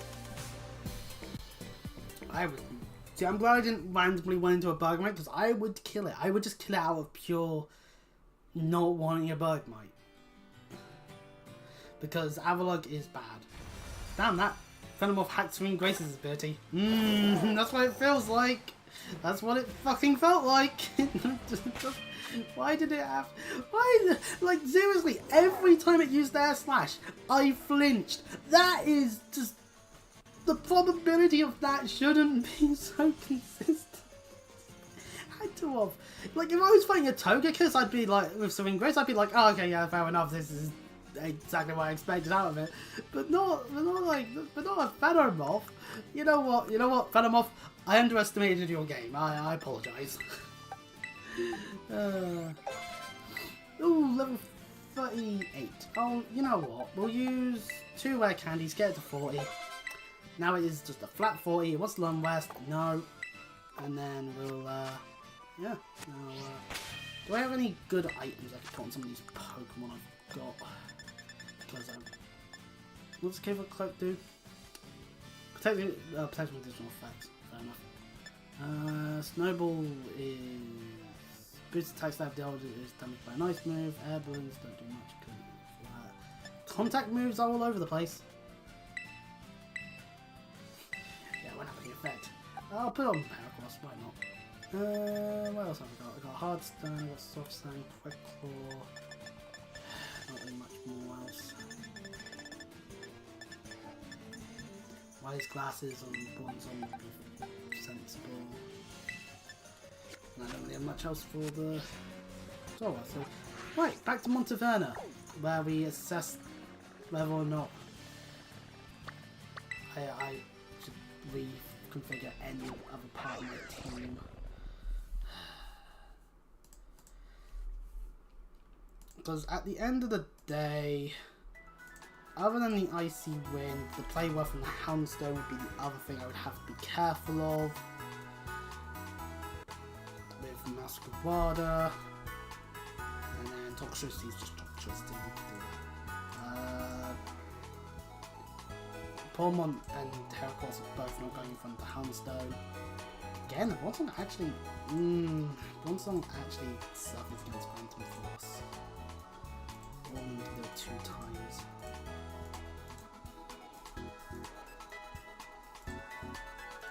And that's on this one after. Taurus starting away. So yeah. The Tauros.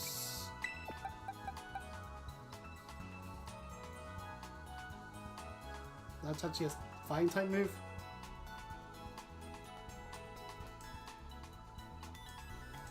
What is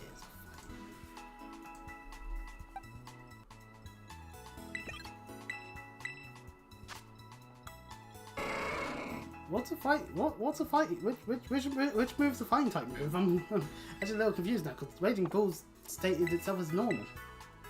Unless no, that's not it. This move's type depends on the user's form. Oh!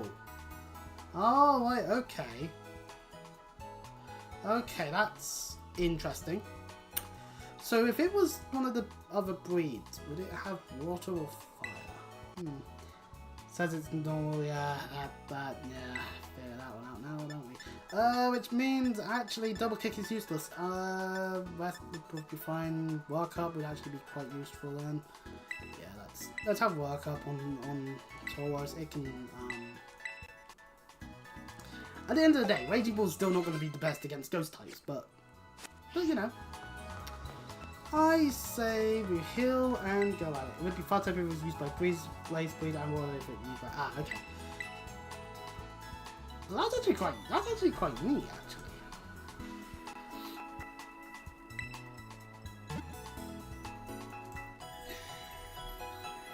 That fairy typing on the Mimikyu. If Bronzong just wasn't psychic, I'd be more gung-ho about it. But I say we're ready. Let's go to the gym and do the gym mission, which is a bunch of double battles against some trainers. So we'll have 2 Murdery of and hello Jock. Jock's here for our 6th gym shenanigan. I think he doesn't know fairy moves, so you should be fine. Yeah, that's true. So we could start with a number of things. Really, Houndstone having play rough is like actually scary because my god. Oh yeah, we get the lucky egg at this point. We can. Ah, I should have gone into the building. I forgot. Okay, next time we need to level up a Pokemon through battle, we will do so. We can put on Ogerpon, for example. Oh, so since we're in the Ghost Gym building, we had to look at all the lovely ghost types, like a Mimikyu over here, and a 3Ps in the reception part.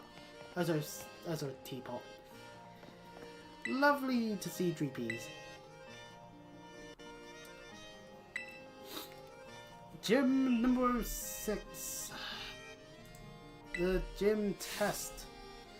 Warming up the audience.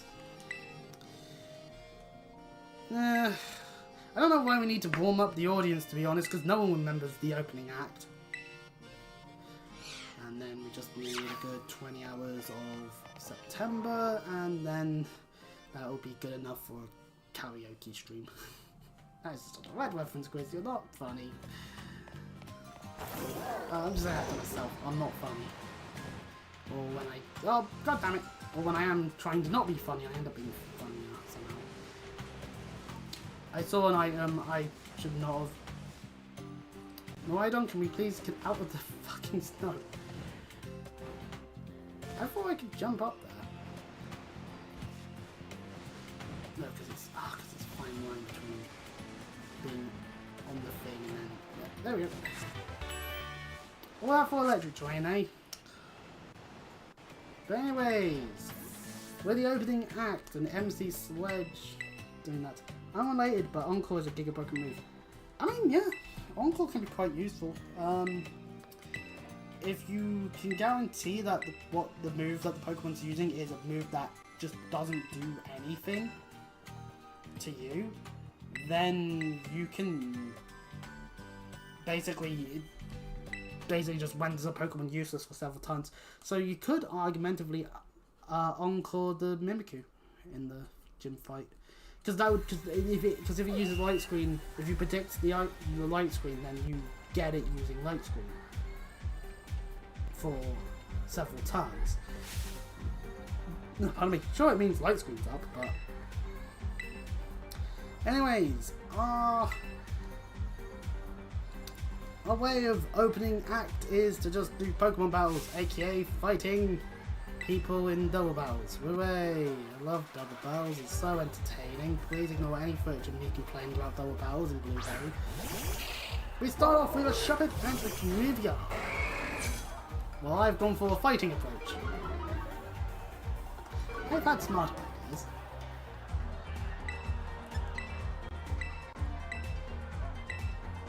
I don't know if I'm going to actually guarantee a kill on any of them, so... Ooh, yeah, Shadow Claw almost. Okay, well... So yeah, no, this combo works because Shadow Claw does its stuff and then... Shabbat Curse, okay. Yeah, that's fine. It's fine, because it's fine. Hooray! Things light up and our attack is now increased.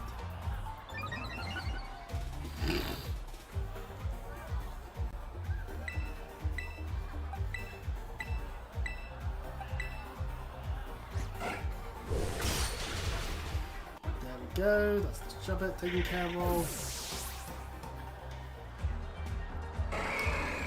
And that opens it to level up for Gastrodon. Yay!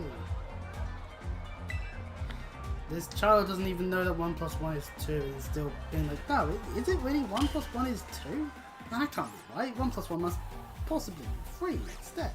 Maybe it's 0. The lights are on! The audience cheers more! And of course, we do hopefully get held. And a cowboy enters. Or cowgirl even. Cowgirl. A Haunter and a Mischievous. Shades of Johto.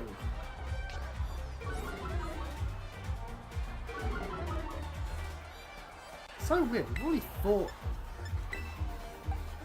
No, send out but the Haunter. That will just do that. Actually, yeah, we have Photoshop. The Toxtricity just will never get a touch. We'll just never get to use Sunbase moves. And Mischievous has failed as hell. We don't need to use Assurance and stuff. Hooray!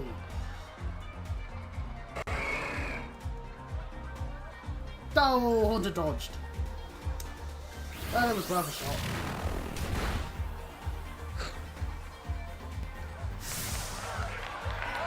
The training might actually be good. Nuz quick dose. Nuz quick dose.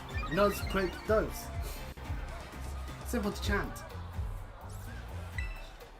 You know what? I might as well just do the simple but effective method. Shadow Claw Assurance. Yeah, one of dead. Good, good, good. And there'll be one more after this. After we get through this stuff. And finally, Paulmon's learning close combat. Finally, we don't have to rely on 15 base power.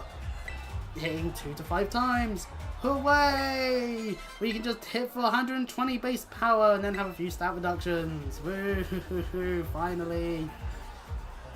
The hair's clipping through the face. The hair's clipping through the face. Ah! It was cacophony. I don't know if that was a word. English majors, tell me if that's a word. The stage gets to be more purpley. As we enjoy. We enjoy that idea.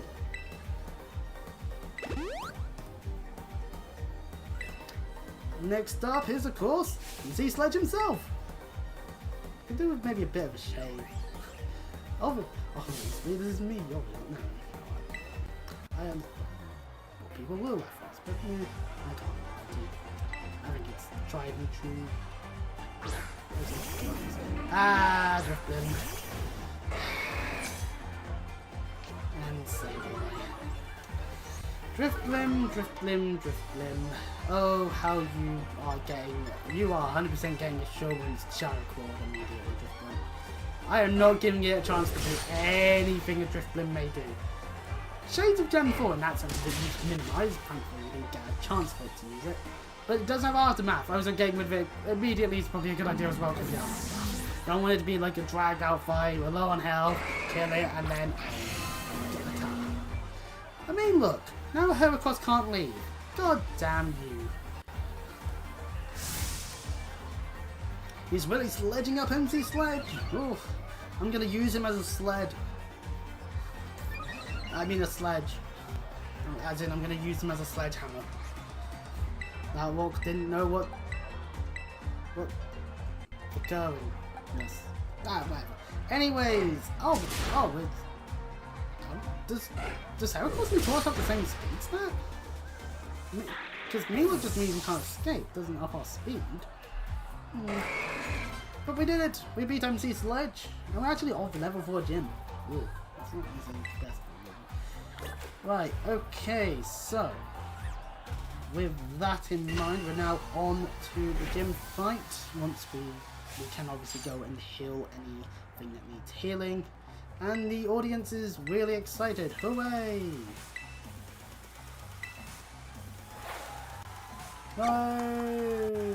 Nuz quick dose did it! Hooray!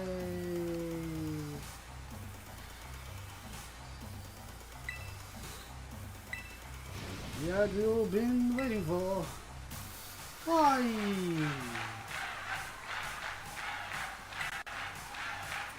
I'm not going to critique the wines this time round comparatively to previous playthroughs.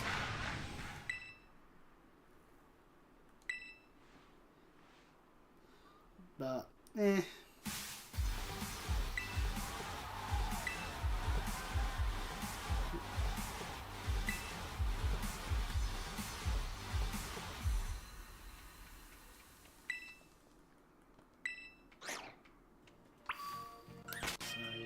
Yep, we should get help. So, one hill and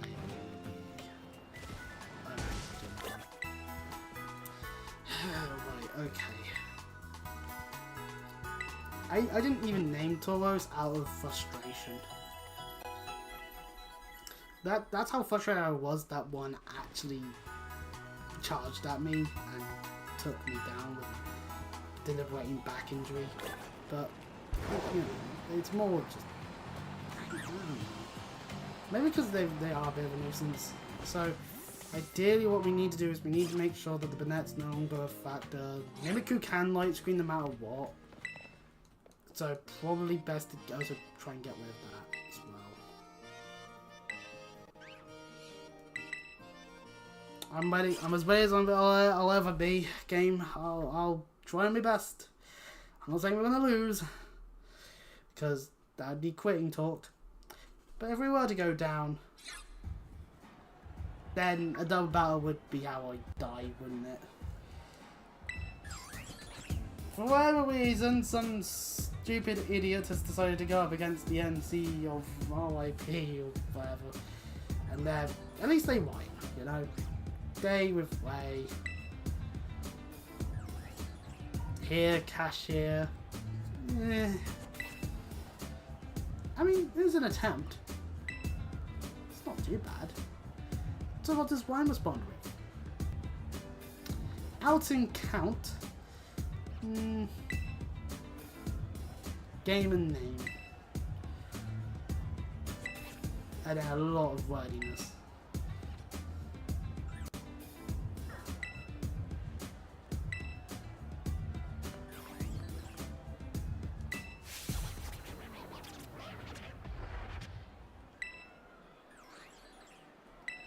Also for jokes, no, sometimes comedy is a good thing. But if you end up being like the greatest ever and everyone just goes, oh, I've had one line, it's over, I'm done, I'm out. Then it's like, yeah, no wonder you end up being upset that there's no real competition. You need to make sure that there is competition. Maybe the other people be ready and willing to go in that sort of sense, but Rhyme and her ghost types. Rhyme and the ghost type. It makes sense that she has a toxicity based off of the fact that she's a rapper. Toxicities are musical in nature. Although they are very sound-based Pokemon and that are not normal, which is lovely. Bennett and Mimikyu. Tauros and Mia. The other ones are. Right, so Mimikyu's gonna just exist this time. There's not much I can do about Mimikyu in and of itself this time because of the skies. Yeah, pardon me. So I think the sensible thing is to take out this Bennett. Then maybe take out a Houndstone. Gotta be careful of the slashes from Mimikyu. Yeah. 1-2 combo on Bennett. Now we can have Masquerada come in and not have to worry about getting icy hit, which is good. And that was happening. That was 100% happening, and there was not much I was going to be able to do about that one. I am dealing with Houndstone as ASAP because it has fairy. It has a fairy move. I ain't risking it. I have multiple weak to fairy Pokemon. So Houndstone's very play worth, base 90 power. Thankfully, it's not a ghost fairy, so you know, unlike Mimikyu, which is. But hey, you know. Our maneuverability of Shadow Claw Assurance works quite well actually because Mimikyu is probably tied for Tauros now. And haha, you got hurt by my rocky helmet. My plan worked. I knew you'd attack me.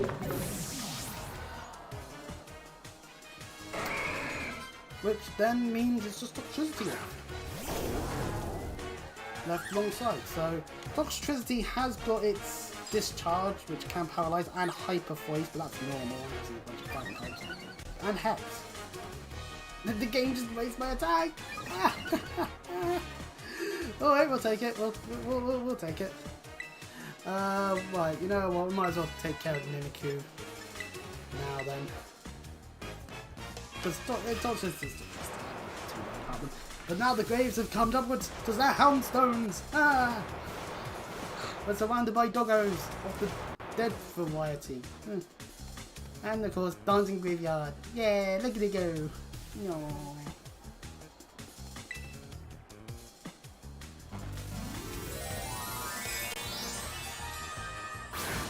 I realize I don't use the Terrible as often as I could. But then again, it's like, unless I change, I can't even want to change. Like, say not change it to like dark, that would be more beneficial. Yep, Shadow Claw Mimikyu, that'll get rid of its disguise, because we have to do that. There's just no other option really. Assurance. Yep, gets the kill. Heracross and Tauros sweep! And then this is when Toxicity murders both of them. And he does decent damage. Oh, the paralysis! Oh, right, okay, well. Wine. Well,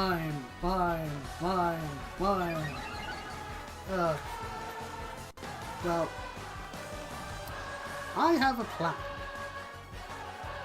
It's probably going to use Hex on Taurus. So what we'll do is we'll swap into Masquerada. Meanwhile, Heracross will Throat Chop, thereby stopping it from using Discharge and Hyper Voice from this point forth. Or at least Hyper Voice. I'm not sure about Discharge. I feel like Discharge will count, but maybe not. You know, Throat Chop at least will hopefully stop Hyper Voice. Hex. I predicted the Hex.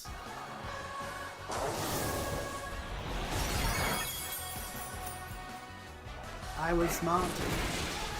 And yeah, Throat Chop does a good job, meaning that we're literally just like 1 point or 2 move away from winning practically.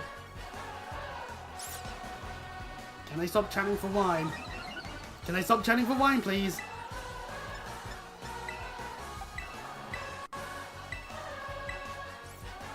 No, it didn't stop Discharge. Ooh, not very effective on Masquerada, but now Heracross is on trial. Hit. Easy. Right, yay, we did it. Victory for us. Huzzah. Now I'm definitely going to have to resort my team out, because of course the next gym involves the Psychic types. Oh, Farigiraf. Yeah, Farigiraf? Farigiraf. It's a Farigiraf. Girafawake's Evolution. Which, actually, to be honest, we could start with, basically, I actually don't think I need to be worried too much about it, because Tulip's team, like, Farigiraf can't do a shit all to Masquerada. Gardevoir has Dazzling Gleam.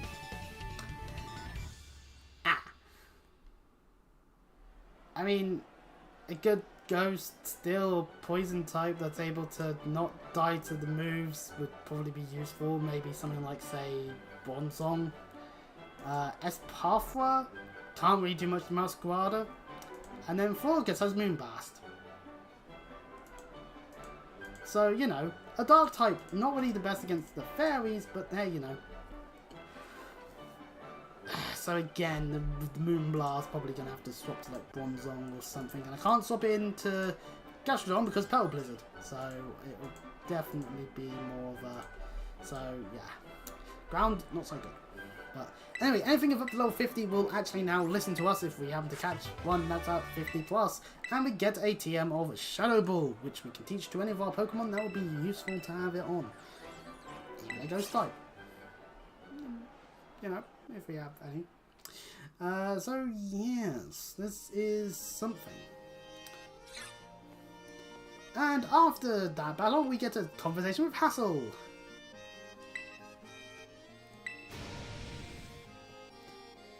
Compliments our fighting. Fair enough. Might be going a bit overboard with the compliments here, but you know, we'll take it. I'm sure Hassel would love to be able to fight us, seeing as he's the Dragon Elite Four member with his dragons that I get to go meet towards. Honestly, the Elite Four is not too bad. I think we'll be fine against the Elite Four when we get to it. But the thing is, once we've got all the badges, pretty much anything will listen to us, so we can just do whatever at that point. We can over level to the nth degree. And go berserk on there. So let's heal up, and we're definitely going to change our team up because 3 fighting types. Yeah, that would be lovely against a Psychic gym. I do. But Gallagher can do near 40% to bulky resists like ones on. Ooh. Oh, that's, yeah, yeah, no, Asel has... Yeah, stab Glaive Rush, stab Icicle Crash before it terrors. Brick Break has a way of stopping me using reflecting light screen to notify it. Yeah, it's a... This is the thing. This is the thing with Hassel. He has a pseudo legend now. That's just like... Ugh. And his team's not too bad actually. Noivern, Haxorus, Dragolage, Flapple. Okay, Flapple's like probably the weakest one of the lot, but... And Dragolage is very, very slow, but like his team... Oh, it's a good team. Larry has a good team as well. Larry seems alright. I like the idea. Him using Starlat to still makes sense. And I mean, Flamingo and Altaria and Tropius. Oikoyo, There's with his stab, boosted base, like 150 base moves. It's like, it fucking is. It's... They know what they did. Anyway, next on the list, actually, in terms of what we should be doing next according to the tracker, although it's around about the same sort of level-wise, is, of course, there is the Iron Treads we get to fight. Maybe we'll do that first with all of our fighting types, but... So, yeah, that's what we need to do as well. But, at the same time, though, Iron Treads is very defensive. We have a lot of physical attackers. So, maths. Maths is math. We should save. Right. Nearly 4 hours. Oh, I haven't done this. The tours and stuff fight today as a lot. Oh, definitely. It's 112 attack. Oh, right. Nearly 4 hours. Oh. You know what? I'm in the mood. Let's go fight Iron Treads. We've got... Our team is actually suited for it. More so than usual. Well, less Bronzong. Like, Bronzong will be able to help tank the psychic stuff. Yeah, Bronzong will be around for the psychic gym. But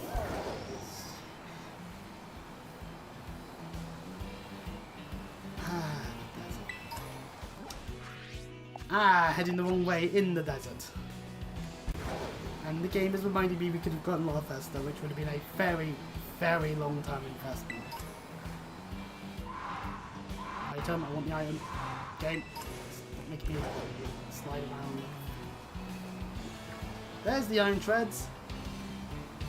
So yeah, Taurus starting off with a good Raging Ball would be lovely. Or maybe even a work up into it. Oh, it's level 45. It's level 42. Cups are good.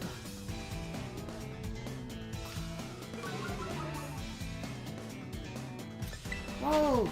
No! Cups kid, you saved me! Well, dive head first into it. Get back here, you bleeding, spinning thing!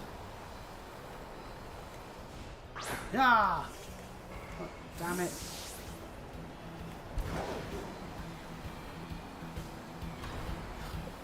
Come on! Stop! Let me hit you! Okay, well that took a little while to get to, but hey, you know, yes. 4 weaknesses are on the table for Iron Treads of fire, fighting, ground and water, and a bunch of resistances because of course it's a steel type. And the Intimidate will help us against it quite well. We'll Raging Ball. There's a Iron Head, but that's fine. We actually don't get flinched by it, which is good. Oh, but we are buffed by the Sandstorm. We'll Raging Ball again and then Which we will do. We got flinched!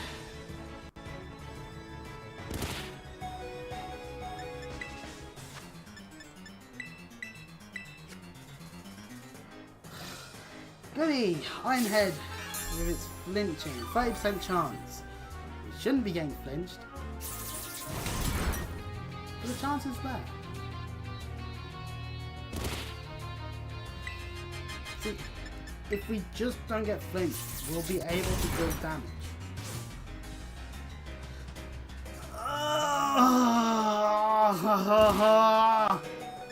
Please, game! It's 30%, it's ugh. We tank 2 Iron Heads, the sand doesn't help, but we tank the Iron Heads. It's just the flinching. If it wasn't for the flinching... Rapid Spin? Why is it using Rapid Spin? You're already faster, you git.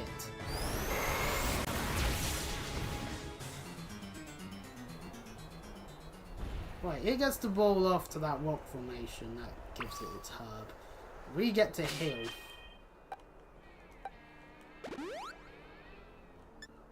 And by heal, I mean even using Ether, because like, we're gonna need it. Guarantee I've got plenty of that. And at the very least, we'll have Arvin to tank Iron Heads for me. And how we can even switch if need be. Heracross can tank a hit, right? No, it can't. It's weak. Pormont dies to Stomping Tantrum, so we might not be switching necessarily. But nonetheless, it eats the herb. Hey Arvin, you haven't seen him in a while. Yep, Cracking Off Titan. It's a Paradox Pokemon. Iron Treads. A fast instance of one. Paradox Pokemon of Generation 9's Violet Affair would include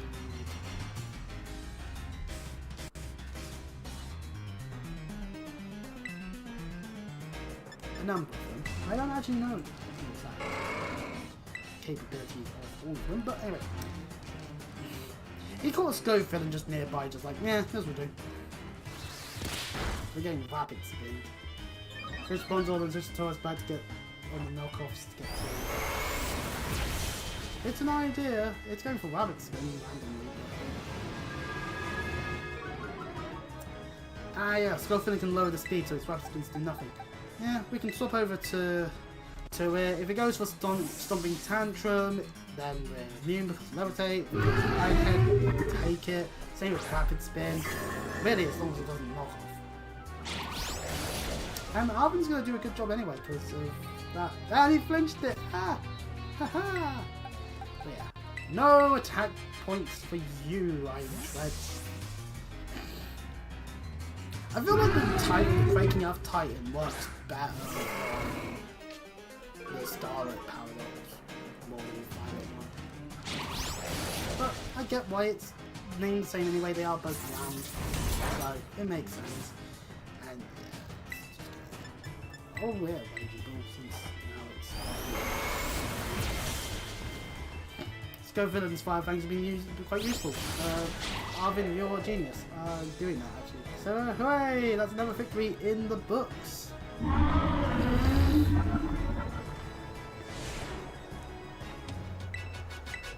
Solos has proven its worth. Maybe it deserves a nickname after all. Yeah, pardon me. And at the same time, I'm still judgmental of it. Hooray! For the victory is ours. So, in terms of what the tracker states as the order we'll be doing things in, it'll be Psychic, Ice, Fairy, Fighting as the things we gotta deal with before the Elite Four. But, Team Star, the issue with the Team Star stuff is gonna definitely be their level 50 Pokemon. And Grusha is just under level 50, so being at about level 50 seems sensible. And then Aerie has a large jump to the late 50s, to the mid to late 50s. So it's like, whatever team I happen to have that's going to be good against the fighting one, I'm going to have to level them up to the quite high number. Like, this is the part, so I think once we're done with like Tulip and maybe even Grusha, I'm going to start being like, oh, I don't want to play the game anymore, I don't want to play the game anymore. Because I just don't like the late game grind. I just don't. For whatever reason, I'm like, there's just part of my brain that just turns off. Like Tatsugiri, I'm not too... Like, Tatsugiri, I'm fine with. I'm fine with Tatsugiri. Yeah, level 57, but and it has a Dondozo with it. But that's fine, you know. I'm not really annoyed by that. And partly because it's Dragon Water, which means you've got a good Fairy type that maybe has an electric move, and it's like, or a fairy move, and it's like, yeah, you can deal with it easily. Like the Tazagiri, its main approach is having the Dondozo with it, which is a pure water Pokemon. So electric Pokemon are really good for that Titan fight. And we've got Paulmon, so I'm not too worried about that one. But Ortega's probably not going to be too much hassle. Just have good assortment of Steel and Poison at the ready. Here you go, Miraidon, get your next boost. Ice is gonna be interesting because the Frostmoth will be 4 times weak to fire due to its ice bug typing. Beartic has Earthquake to try and stop me from using fire types, and Tazagiri does hit very hard with its 100 drain special attack. Oh yeah, it does. Like, I'm not saying like, oh yeah, I can do it. Oh yeah, I can do it with my level 40 Pokemon. Like, no, obviously not. But I'm not as worried.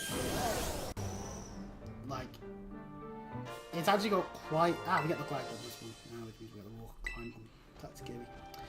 Because at the end of the day, it's got quite low physical defense, which means a physical attacking move will do a number on it. And its weaknesses are Fairy and Dragon, so a good... So if we had a Dragon, that'd be real lovely. We don't have a Dragon. A Mental Block may be the case there, but... You can see if... Great Crit count as an area of its own accord, because if it does, we could maybe go after that Garchomp that's going to be flying around up there.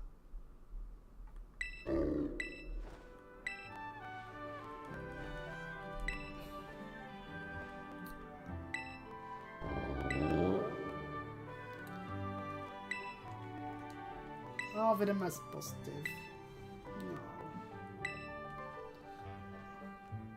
I'm waiting for you, Arvin. One more Titan to go, obviously. And then that'll be all of Arvin's stuff besides the fight with him done, because that's going to be a bunch of level 60 Pokemon. That's the thing, all the stories end with level 60 Pokemon, level 60 plus even. So now it is a case of just... It makes sense that we will be doing the last 2 gyms next, because otherwise it's not the best. Right. Oh, you can tell the sand hitting the shorts. They're all sandy now. So yeah, I think I'm going to put a stop for it today, because I need to make sure that I'm not getting heat stroke by being in this room too long. Next time we'll do the Psychic and Ice gyms probably. Well, at least the Psychic one. And then we'll be having to prep our team to be over level 50 for pretty much everything else. So, you know, well, other than the last 2 gyms. And there's also another Nemona fight, but nah, that's whatever. That's really easy. Oh my god, I like him walking a Paulmon. Oh no, what will I do? Gastrodon, use Earth Power. You know? And yeah, there's a Sliggoo and Crackerfall, but yeah. So yeah, if you enjoy what you see, you can always subscribe and check out some of the other stuff, like the Final Fantasy 14 playthrough. I will go back to it once I'm able to actually play, when I'm actually capable of playing the game at a time when I'm going to be able to get into Wamu, and maybe even Trials of Cold Steel Crossless, or any of the other stuff on the channel. See you next time. Bye bye.